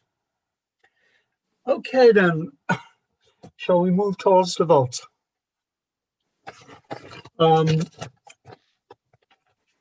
Peter, you've moved refusal and it's been seconded by Councillor Khan. Yes? Indeed, yes. Okay, so I'll go through the list as we have, and obviously you have the choice of for, against or abstention, starting with Councillor Blackburn. Sorry, I don't mean to be cheeky. I did actually, it's a minor point, I'm not massively prissy about it, but I actually did move that we refused it before anyone else. You did, Councillor Perrin, but it was seconded. Okay, I don't mind whose name is associated with it, Dan. Whatever the minute taker puts down is good enough for me. You did, but you also said you support deferral as well, depending on how the vote went. Okay, let's get back to taking the vote then, Councillor Blackburn, are you for, against or abstaining? I am for the proposals to turn it down. Okay. Councillor Campbell. For the proposal. Thank you. Councillor Carlyle. I'm for the proposal, Chair. Thank you. Councillor Cohn. For the proposal, Chair. Councillor Garthwaite. For the proposals, Chair. Councillor Caroline Groom. For the proposal. Councillor Peter Groom. Similarly for. Councillor Asghar Khan. For the proposal. Councillor Nash. For the proposal. Councillor Ryan Stevenson. For the proposal, Chair. Thank you. Councillor Paul Wadsworth. For the proposal, Chair. Councillor Neil Walshaw. For the proposal, Chair. Okay. And it's the chair to vote, and I'm also for the proposal, which makes it unanimous. Is that right, John? That's right, Chair. 13 members and 13 people have supported the recommendation of refusal. Thank you. Daljit, can I bring you in and perhaps you can sum up where we go from here? Yes, thank you, Chair. So panel has decided not to accept the officer's recommendation in the report. Instead, a recommendation to refuse the application for a number of reasons, and including a non-compliant policy position in terms of affordable housing, poor quality design, lack of community facilities, the quality and provision of parking, car parking provision, the lack of on-site amenity space, and the quality of the landscaping have been mooted.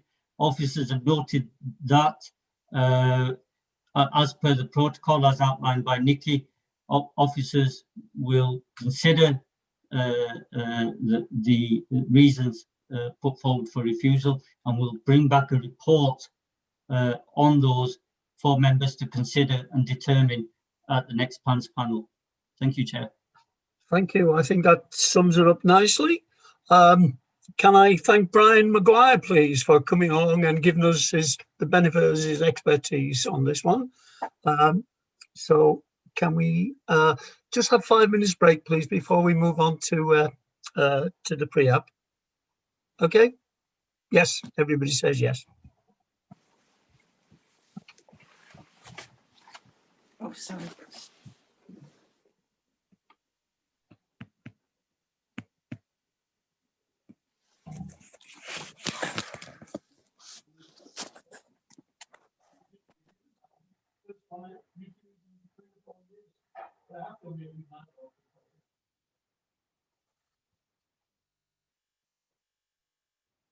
I did tell them on my brief.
No, we got one more.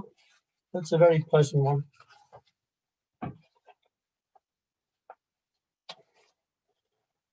Come on a bit today.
Are we good to go, John?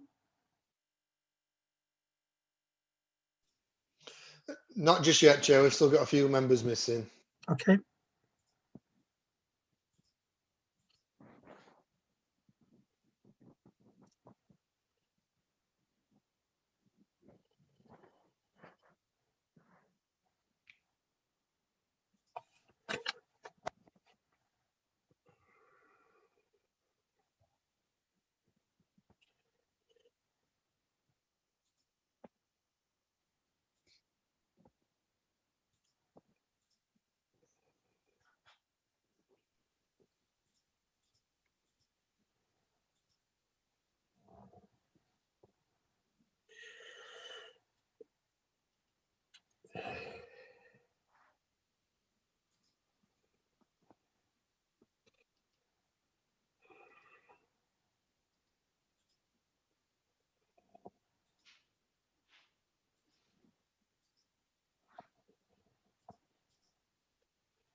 couple of more minutes, Chair. There's still quite a few empty chairs. Okay.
Chair, I'm counting 8 members, but I suspect if we continue, more members will join the meeting. Okay, let's do that then. Thank you. Can we move on then to the final item, agenda item 10, which is on page 129, pre-application presentation for a new master plan and planning brief for the Eastgate Quarter. Can I invite the applicants to make their presentation when they're ready, please? Sorry, Chair, can I just butt in? Sorry, it's Sarah. Can I just butt away. I do apologise, but I just wanted to say something before Friedrich starts, and I'll be quick, Friedrich, I promise. I just wanted to just set the scene a bit from our point of view on the planning brief, because that is our document, the council document, it's the planning document. And also just advise you, Councillor Brooks, as a ward member, had made some comments on it to me yesterday and today, in which she supports the planning brief and the master plan in principle. She wants to see it a bit more, make sure there's a good mix in there and there's not too much retail, and she's also like the consideration of family housing in there in terms of the housing that comes forward ultimately. But in terms of the actual planning brief, I just wanted to set the scene as to why we've done this very briefly. Essentially, we have been working with Hammersons, as you know, for a long time on the master planning for this phase 2 of the site.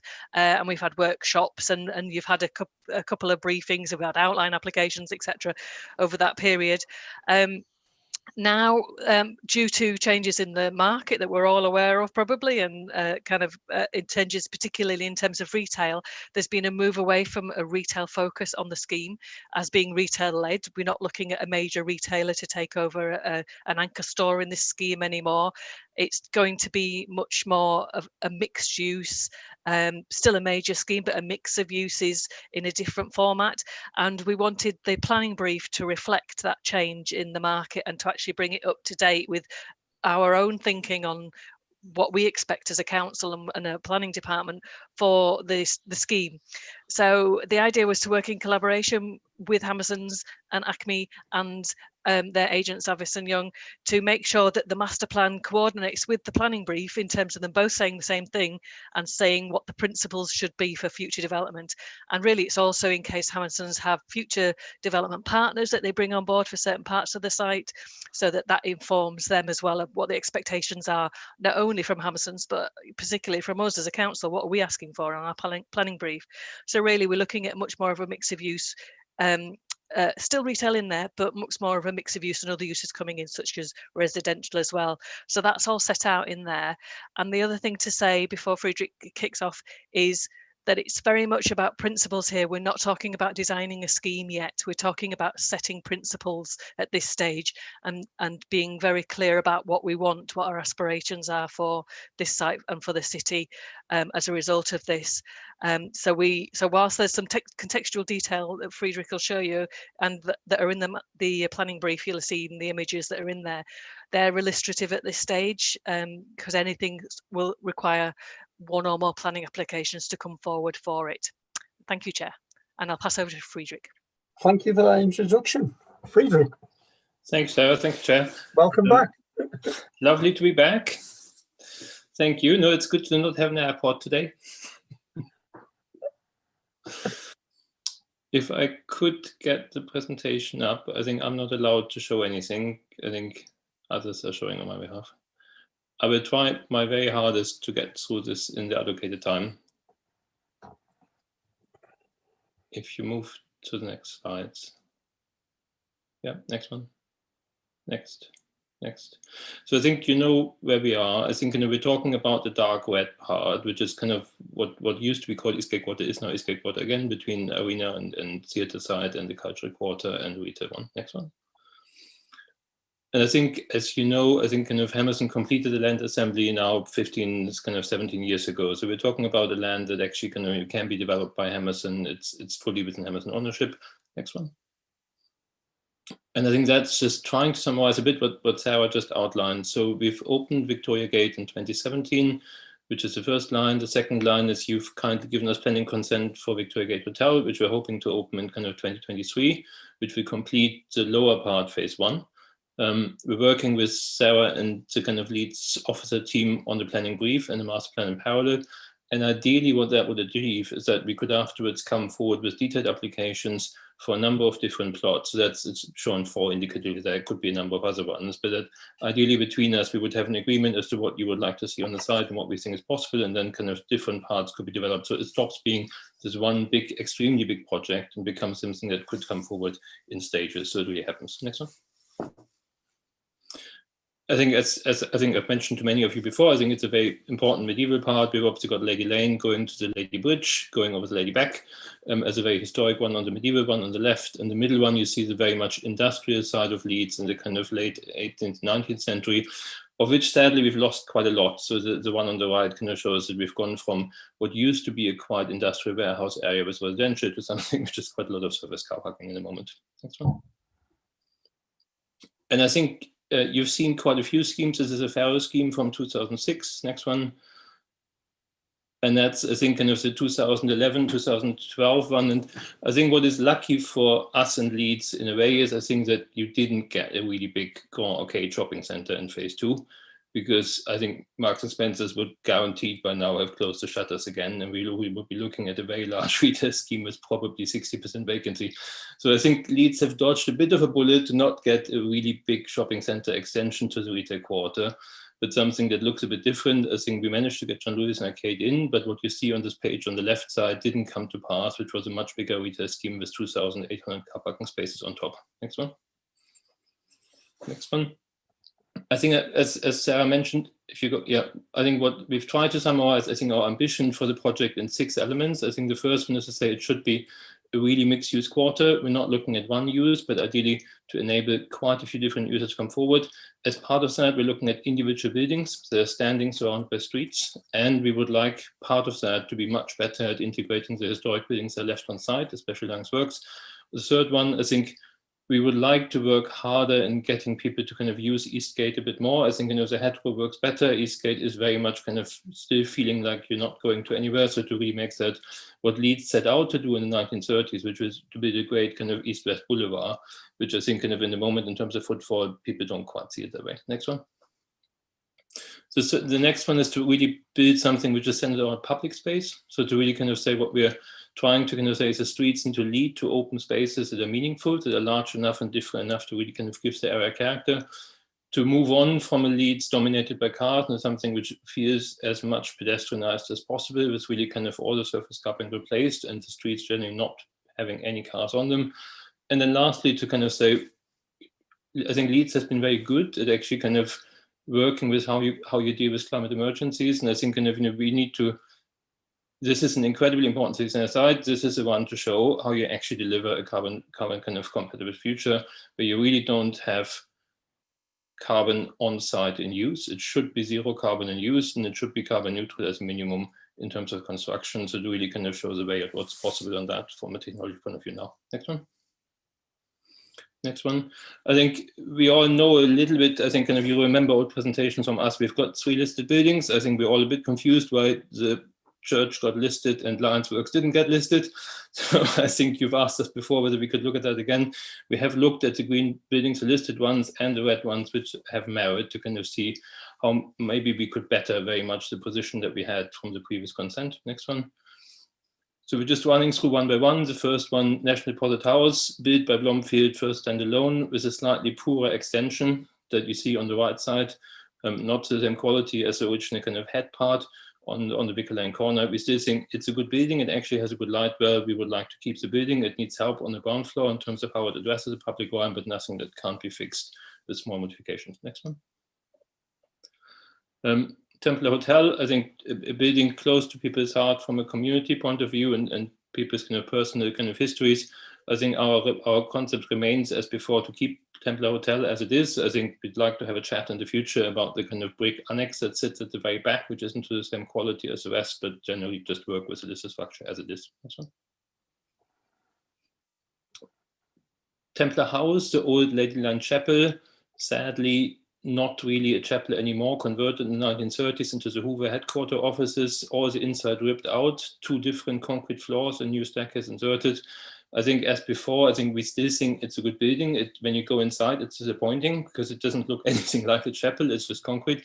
But we think there's interesting things to be restored. We would like to remove the 2 floors from the 30s and put the old chapel floor back at the old level that makes sense. Open the facades again, and we think it can be an exciting restaurant destination for 2 signature restaurants, so something that kind of makes sense out of a kind of double height space. Next one. I think the change before is that I think we've struggled before to keep Lions Works. Lions Works consists of 3 parts. What we would like to do is to keep the 2 parts which are the most spectacular ones, which have this kind of slightly more ornate kind of industrial detailing that sits in the 1890s part and the 1914 part. The last part, the 1937 part, is what you see in the middle image on the left, is a kind of not of the same quality. And we think very bad at hitting the ground because you're walking along a solid brick plinth. So we think that is the one we would probably like to question and see whether one can't rebuild that part in something that's a bit more sympathetic to the other 2 older parts of the Lions Works, into something that makes this a really kind of open ensemble. Next one. Otherwise, sorry, just keep the inside, work with the timber structure, and basically just kind of enhance it as is. The last important one, Northern Terrace. I think you know the discussions we've had with you in the past. Next one. You've given us before, I think, kind of consent to kind of engage with this part. These are just images showing the original parts that were built more or less to Blomfield's time. So on the left side, you see the original parts built before the war. After the war, they basically backfilled the rest of it with less higher, not quite as high quality buildings with different developers at the time. Next one. And the terrace, as much as it has some charm, is very much the reason why the site hasn't been developed for the last 40 years, because you've got this incredibly long block running all the way down Eastgate that nobody quite knows how to get through. So it's very much sterilized, the land above that, to just be service car parking. Next one. So what we've tried to work is, again, to look very carefully at what Blomfield had designed, which is a bit different. What actually got built, because it was built over 30 years by lots of different developers, is a little bit more confused, and how one could work with the logic of this building, but maybe find a way of doing an urban opening in there. Next one.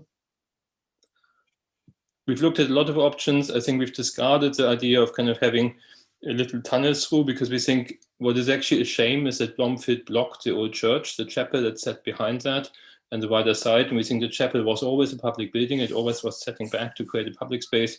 It would be great to find a way of opening the terrace a bit, cutting the middle part one of the base out, making the view accessible that you can see of the chapel on the 3rd image, and then ideally also showing your Lions Work. So as you're standing in front of John Lewis, there's a real invitation to actually cross the road and actually explore the north that in the moment you wouldn't do.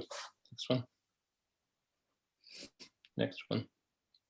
It is a key site in terms of linkages. So I think it needs to deliver more than just being a good development in itself. It needs to also link other public buildings that you've built in the last 10, 20 years. Next one.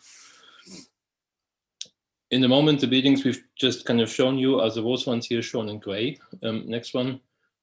And the existing flow is very much kind of not through the side. People generally don't walk through the side. There's a little bit of footfall up Lady Lane, but generally people don't really kind of move through the side as a route. You come off the Grand Arcade, but you don't really get to the theatre that way. Next one. So what we think the potential is to really kind of make something that works north-south and east-west, to come up Harewood Street from Kirkgate Market, from the phase 1 building of Kirkgate Market, all the way up to the north, to come in the gap between Arcade and John Lewis, all the way up to the north, to connect east to west to the Grand Arcade and to the theatre. So to really kind of create something that is stitching city center fabric back together in both directions. Next one.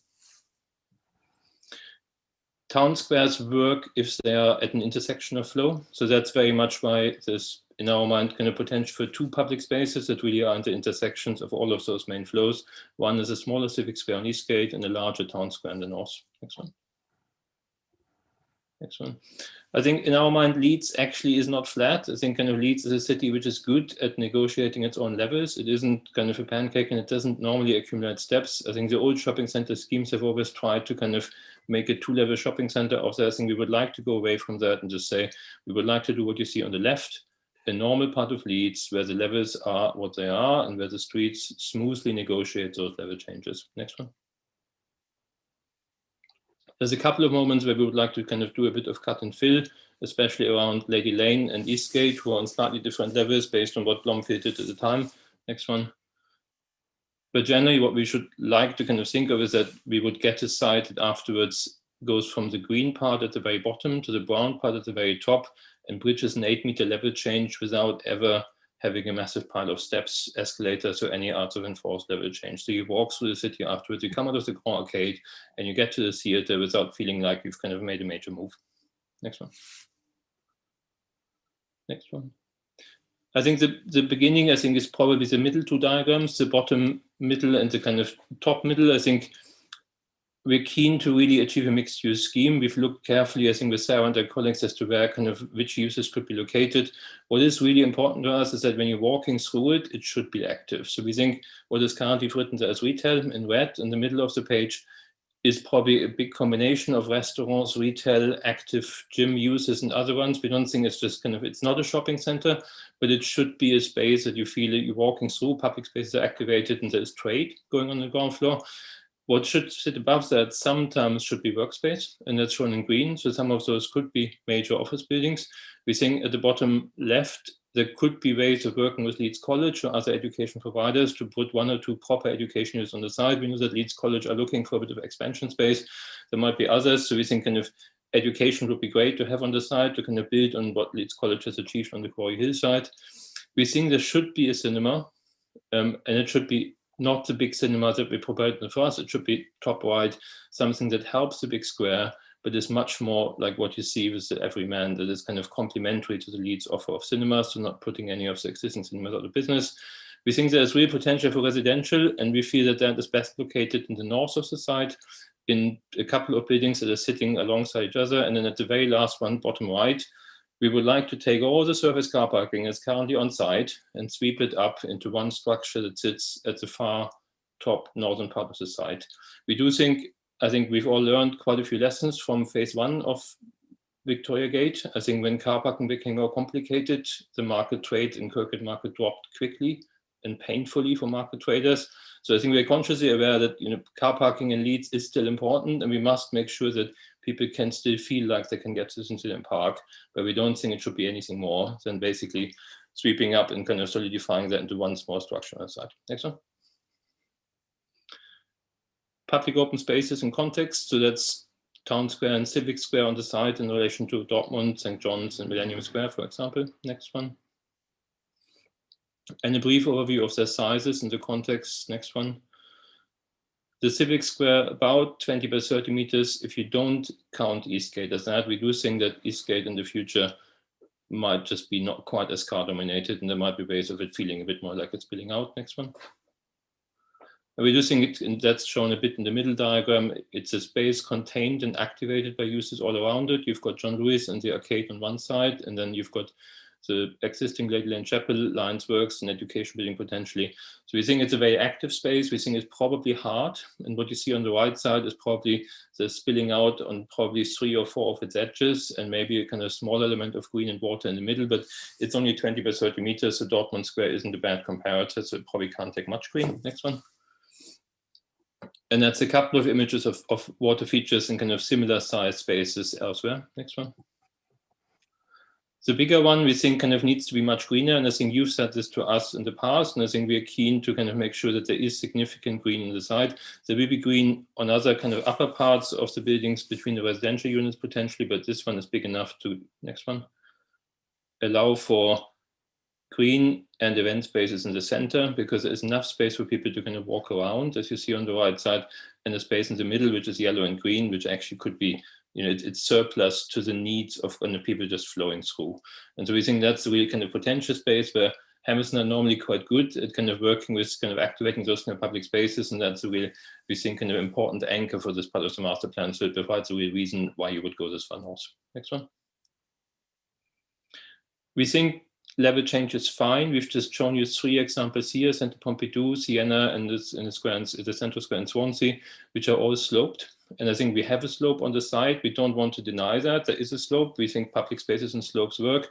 We think actually in Siena, it's an amazing natural auditorium, so to say. In Centre Pompidou, there's buskers always at the bottom and everybody else is lying on the slope. So we think the slope that we have allows us to be kind of DDA compliant in parts, but it also has interesting performance potential. Next one. And we think there's real potential for water and there's real potential for green. It probably needs to be not too much lawn, because we've got St. John's and other kind of lawn spaces not too far from us, but it should be quite intensively planted, both with trees and with kind of ground flowers and other elements of kind of green that you could sit within. So, next one. Next one. I think you've given clear guidance from a policy point of view as to kind of where existing topics are and where you would like to see kind of tall buildings coming forward. Next one. We've carefully looked at the protected views, and we are within a couple of view cones which we need to be kind of mindful of in terms of how we enhance and kind of mitigate impacts that we cause. Next one. And so in our mind, we very much kind of think we want to be low where the Blomfield buildings are on Eastgate. We want to be low in the central block along Lady Lane Chapel and next to Lions Works, because of the listed buildings that should have a fabric surrounding them, but it's roughly kind of 3 to 4 floors. We think there's potential to go a little bit higher towards the Bridge Street side on the left, and on the right, left Vicar Lane, right Bridge Street. And we think there is potential to go higher at the very north against the Ring Road, because that plot would not be shading the public spaces and would allow for something, next one, where one does feel like one is kind of making a currently emerging kind of sequence of soil buildings along the Ring Road into something which really kind of forms a comprehensive cluster that can be read a little bit more as a kind of urban silhouette, and that kind of ties together a couple of elements which otherwise maybe look a little bit more kind of lost. So we are the middle part, as you probably have gathered, and then it's kind of the left one towards Arena and then the right one towards Bridge Street. Next one. Next one. I think we're working with Hammerson elsewhere on actually working kind of with CLT structures. We do think there's quite a lot we can do with recycling anything that's left on site. And we think there's real ways that we can work with the roofs and the green spaces within the facades to actually make a significant difference. Next one. Nearly done. We are working elsewhere with other developers on actually celebrating the timber also a lot more. So we do think there's potential to really kind of make that something that isn't just hidden within the building, but something that you can see. We think that's an important part, for example, for an office occupier and others to kind of say, this is a part where we're building a sustainable Leeds, and you can actually see it and you can feel it and you can smell it when you come to work. And we think there's real potential for those roofs to be active, not just biodiverse, but also kind of with terraces and other parts. Next one. We've assumed a quite significant kind of change of modal shift in Leeds in the next 10, 15 years, and we need to design for that. So we think as master plan, we need to allow for proper cycle hubs for parts of the retail kind of footprint, but also parts of residential and offices, to redesign for 100% electric and to generally make all the streets car-free. Next one. Next one. So, yeah, next one.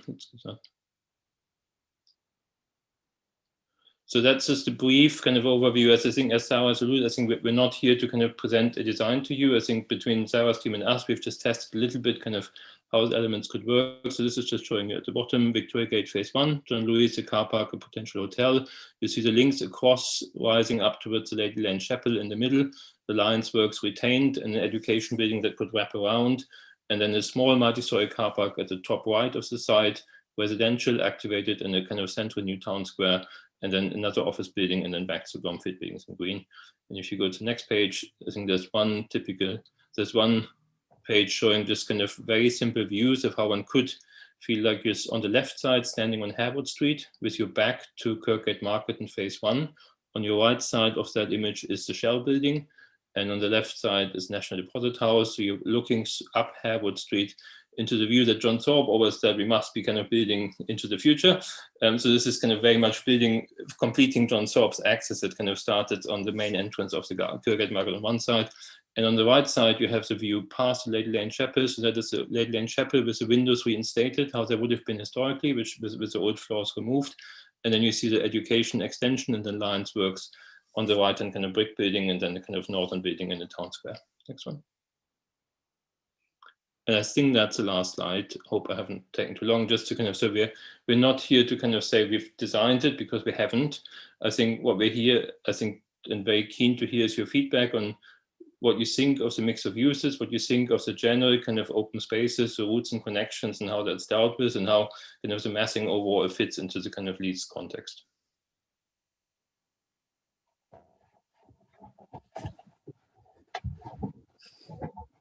Thank you, Frederick. Can I invite members to ask questions to Hammerson's or officers? Please show hands as usual. I'll bring you in, Neil. Yeah, thanks, Chair. That's a really, really interesting presentation. Thank you so much for that. With my role as Climate Emergency Advisory Chair, and given the fact we're in the middle of a carbon emergency focused local plan review, Frederick, I was really intrigued by you said this is a development where you don't want carbon on site, you want it to be carbon neutral. Could you expand on that? So I think what we're doing elsewhere is we're looking much more carefully at the carbon footprint of each of the building elements we use. And steel is evil, but you don't actually have a lot of steel in a steel building.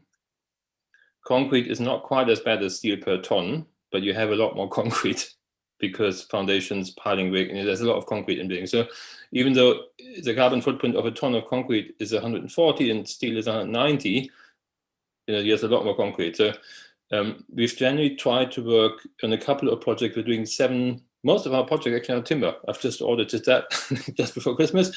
So we're trying very hard to move towards timber frame buildings where we can.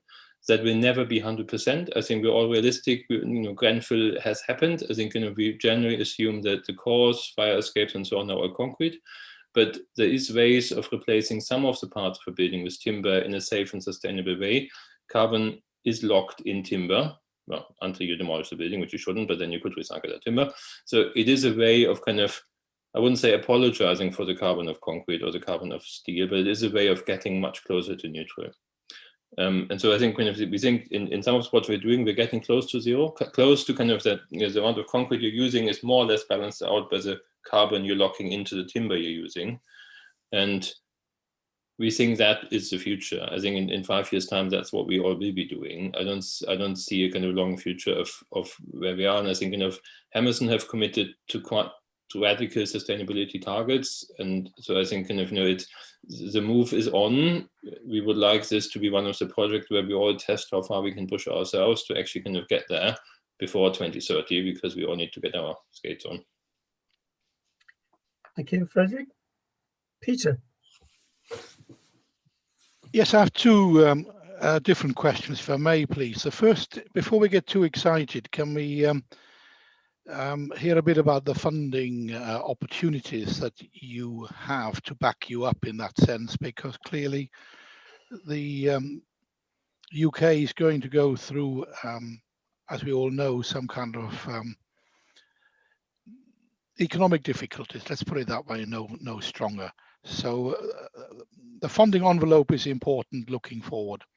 And the second question is really about the residential. What kind of residential have you in mind, and what kind of market are you looking for?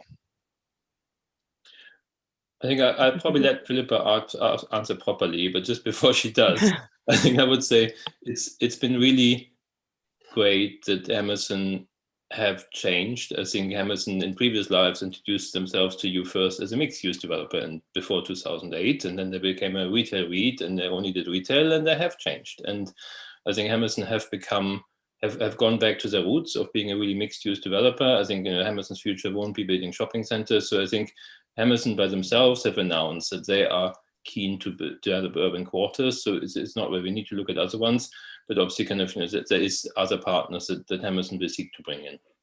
Philippa? Yeah, thank you, Frederick. I suppose in terms of, I mean, it's obviously early days, but, and this is the sort of first milestone, as it were, towards delivery, to give us the comfort that we're united with the City Council as to the aspiration for the site, and particularly in terms of the mix of uses. As Frederick pointed out, we have recently launched what we call the City Quarters portfolio, which is all about bringing increased diversity and creating new vibrant places that sit alongside our flagship assets. So in terms of the funding opportunities, I can't specifically answer your question, Councillor, I'm afraid, as we sit here today. But what I can say is I'm quite heartened by the amount of interest as we've worked this up with your officers that we've received, both from owner-occupier office operators, from serviced office operators, and housing development delivery partners. So I highly suspect, I mean, that as Sarah alluded to at the beginning, the key objective of this is to try and break it down into deliverable phases that will allow us to bring forward those partnerships. There may be items, aspects that we wish to bring forward in isolation, but there will also be those that we wish to partner with others. Or there may be plots that we might deliver for sale in terms of occupiers for offices, for example. So I think it's going to be a broad range of funding opportunities that we need to work through, and this is the first milestone that will take us towards that opportunity. You asked about residential also. Shall I go on to that? Is that okay? Yes, please. In terms of residential, I think we see, we did some capacity analysis early on. Obviously, we wanted to check that we thought we were heading in the right direction in terms of viability before we came to you. The scheme that's been presented to you has potentially up to about 1,000 housing units. And as you can imagine, therefore, we would like to see that across a mix of different typologies, both build to rent, which I think I've heard a lot about today, but also owner-occupier opportunities, student housing. I think we see the whole, and affordable, we see the whole mixed community is what we would like to see in the longer term. I think if I may come back, because obviously this is the conceptual stage of our discussions. My personal view is that probably 90% of what we're building at the moment is for students across the city. I'd love there to be a site that isn't students and actually caters for perhaps a market where people who want to downsize have somewhere to downsize to. And that is perhaps part of the upper end of the market to some extent. And because of the kind of developments Hammersons have done and the quality of the development that you've produced and the centrality of the site, I think I understand the mixed development, but I hope there is a space in there for some upper end residential. I would totally endorse that. That's certainly something we would like to see to obviously complement the investment we've already made. Thank you. Any further questions from members? I don't see any hands. No. Okay. We have some questions we need to answer to guide developers and officers, so perhaps we can proceed to that. Can I say to Philippa and Freddie that the fact there's been so little questions seems to indicate maybe you're on the right path on this one. Let's hope that's the view of members. So moving on, if you turn to page 138, starting with 8.3, and the question is, do members support the approach to the emerging mix of uses as set out on the master plan? Is that a yes or no? Yes, I see lots of heads. I think that's a yes. Do members support the emerging principles on development plots, maximum building parameters and public spaces? Yes. Yes? Yep. Yes. I think that's a general yes as well. Do members... Sorry, I just at this point, I'd like to comment to say how refreshing it is to have a developer who is so cognizant about our listed buildings and buildings of architectural or historic interest. I'm really pleased with that. But I have to smile when you talk about a water feature in that square. I don't know why it is, but Leeds just cannot deliver water features. They deliver them, but they don't work. The city square, there's the roundabout in Eastgate, there's that corner of Millennium Square, which is now being turned into a flower bed. I don't know why water features don't work here, but they don't. So I'm just flagging that up now. But generally, I'm delighted with the concept of what is going to happen.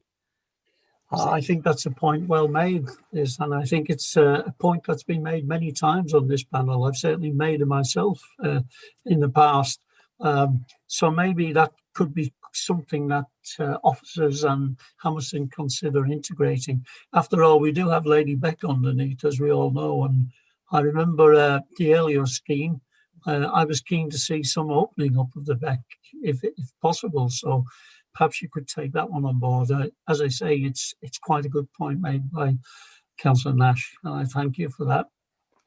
So moving on, do members support the emergent principle on the landscape strategy? Yes. Yes. Yes. Is that a general yes? Do members support the emergent principles of the on the transport strategy? I think Councillor Walshaw would probably be very happy that we're moving away from the lines on the private motor car on that one. No, yeah. He's not here. Are we okay with that? Yes. Yes, good. And finally, do members support the emergent principles of sustainability? Neil, this is your chance and you're not here. What about you, Al? Do you support it? It's cooking tea. I do. I do. I think it's good. Yes. Yeah, it's very, very good. Is that a general view of the panel? Yes. Lovely. Absolutely lovely. So, Freddie, Philippa, we look forward to working with you. We had a very enjoyable time doing phase one, and the architecture was the highest quality, which we all come to love, and we still love it.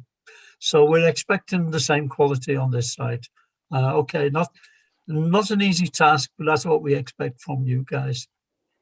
Okay, thank you very much for your presentation. And as I say, we'll probably come back to gathering together, hopefully around the table and not on a screen in the very near future. Thank you. Vielen Dank. Okay, Peter? Just said vielen Dank und auf Wiedersehen. Yeah, oh, very good. Yeah, I forgot your German roots, Peter. Yes, of course. Okay. Well, that's the final item. We're on to the next meeting, item 11, which will be on the 11th of February 2021. I think that's likely to be Leeds and Bradford Airport. Is that right, David, or how are we on that one? We've set aside, Chair, so we're working towards that at the moment, but we need to work through the outstanding issues. Thank you, Chair. Indeed, indeed. There's not much point coming to us until those issues are resolved. Okay, then. So I will close the meeting then. Thank you all for your attendance. And if I haven't wished you all a very happy New Year. Stay healthy. Thank you. Thanks. Thank you, Chair. You too. Everybody, thank you. Bye. Bye, everybody. Bye, everyone.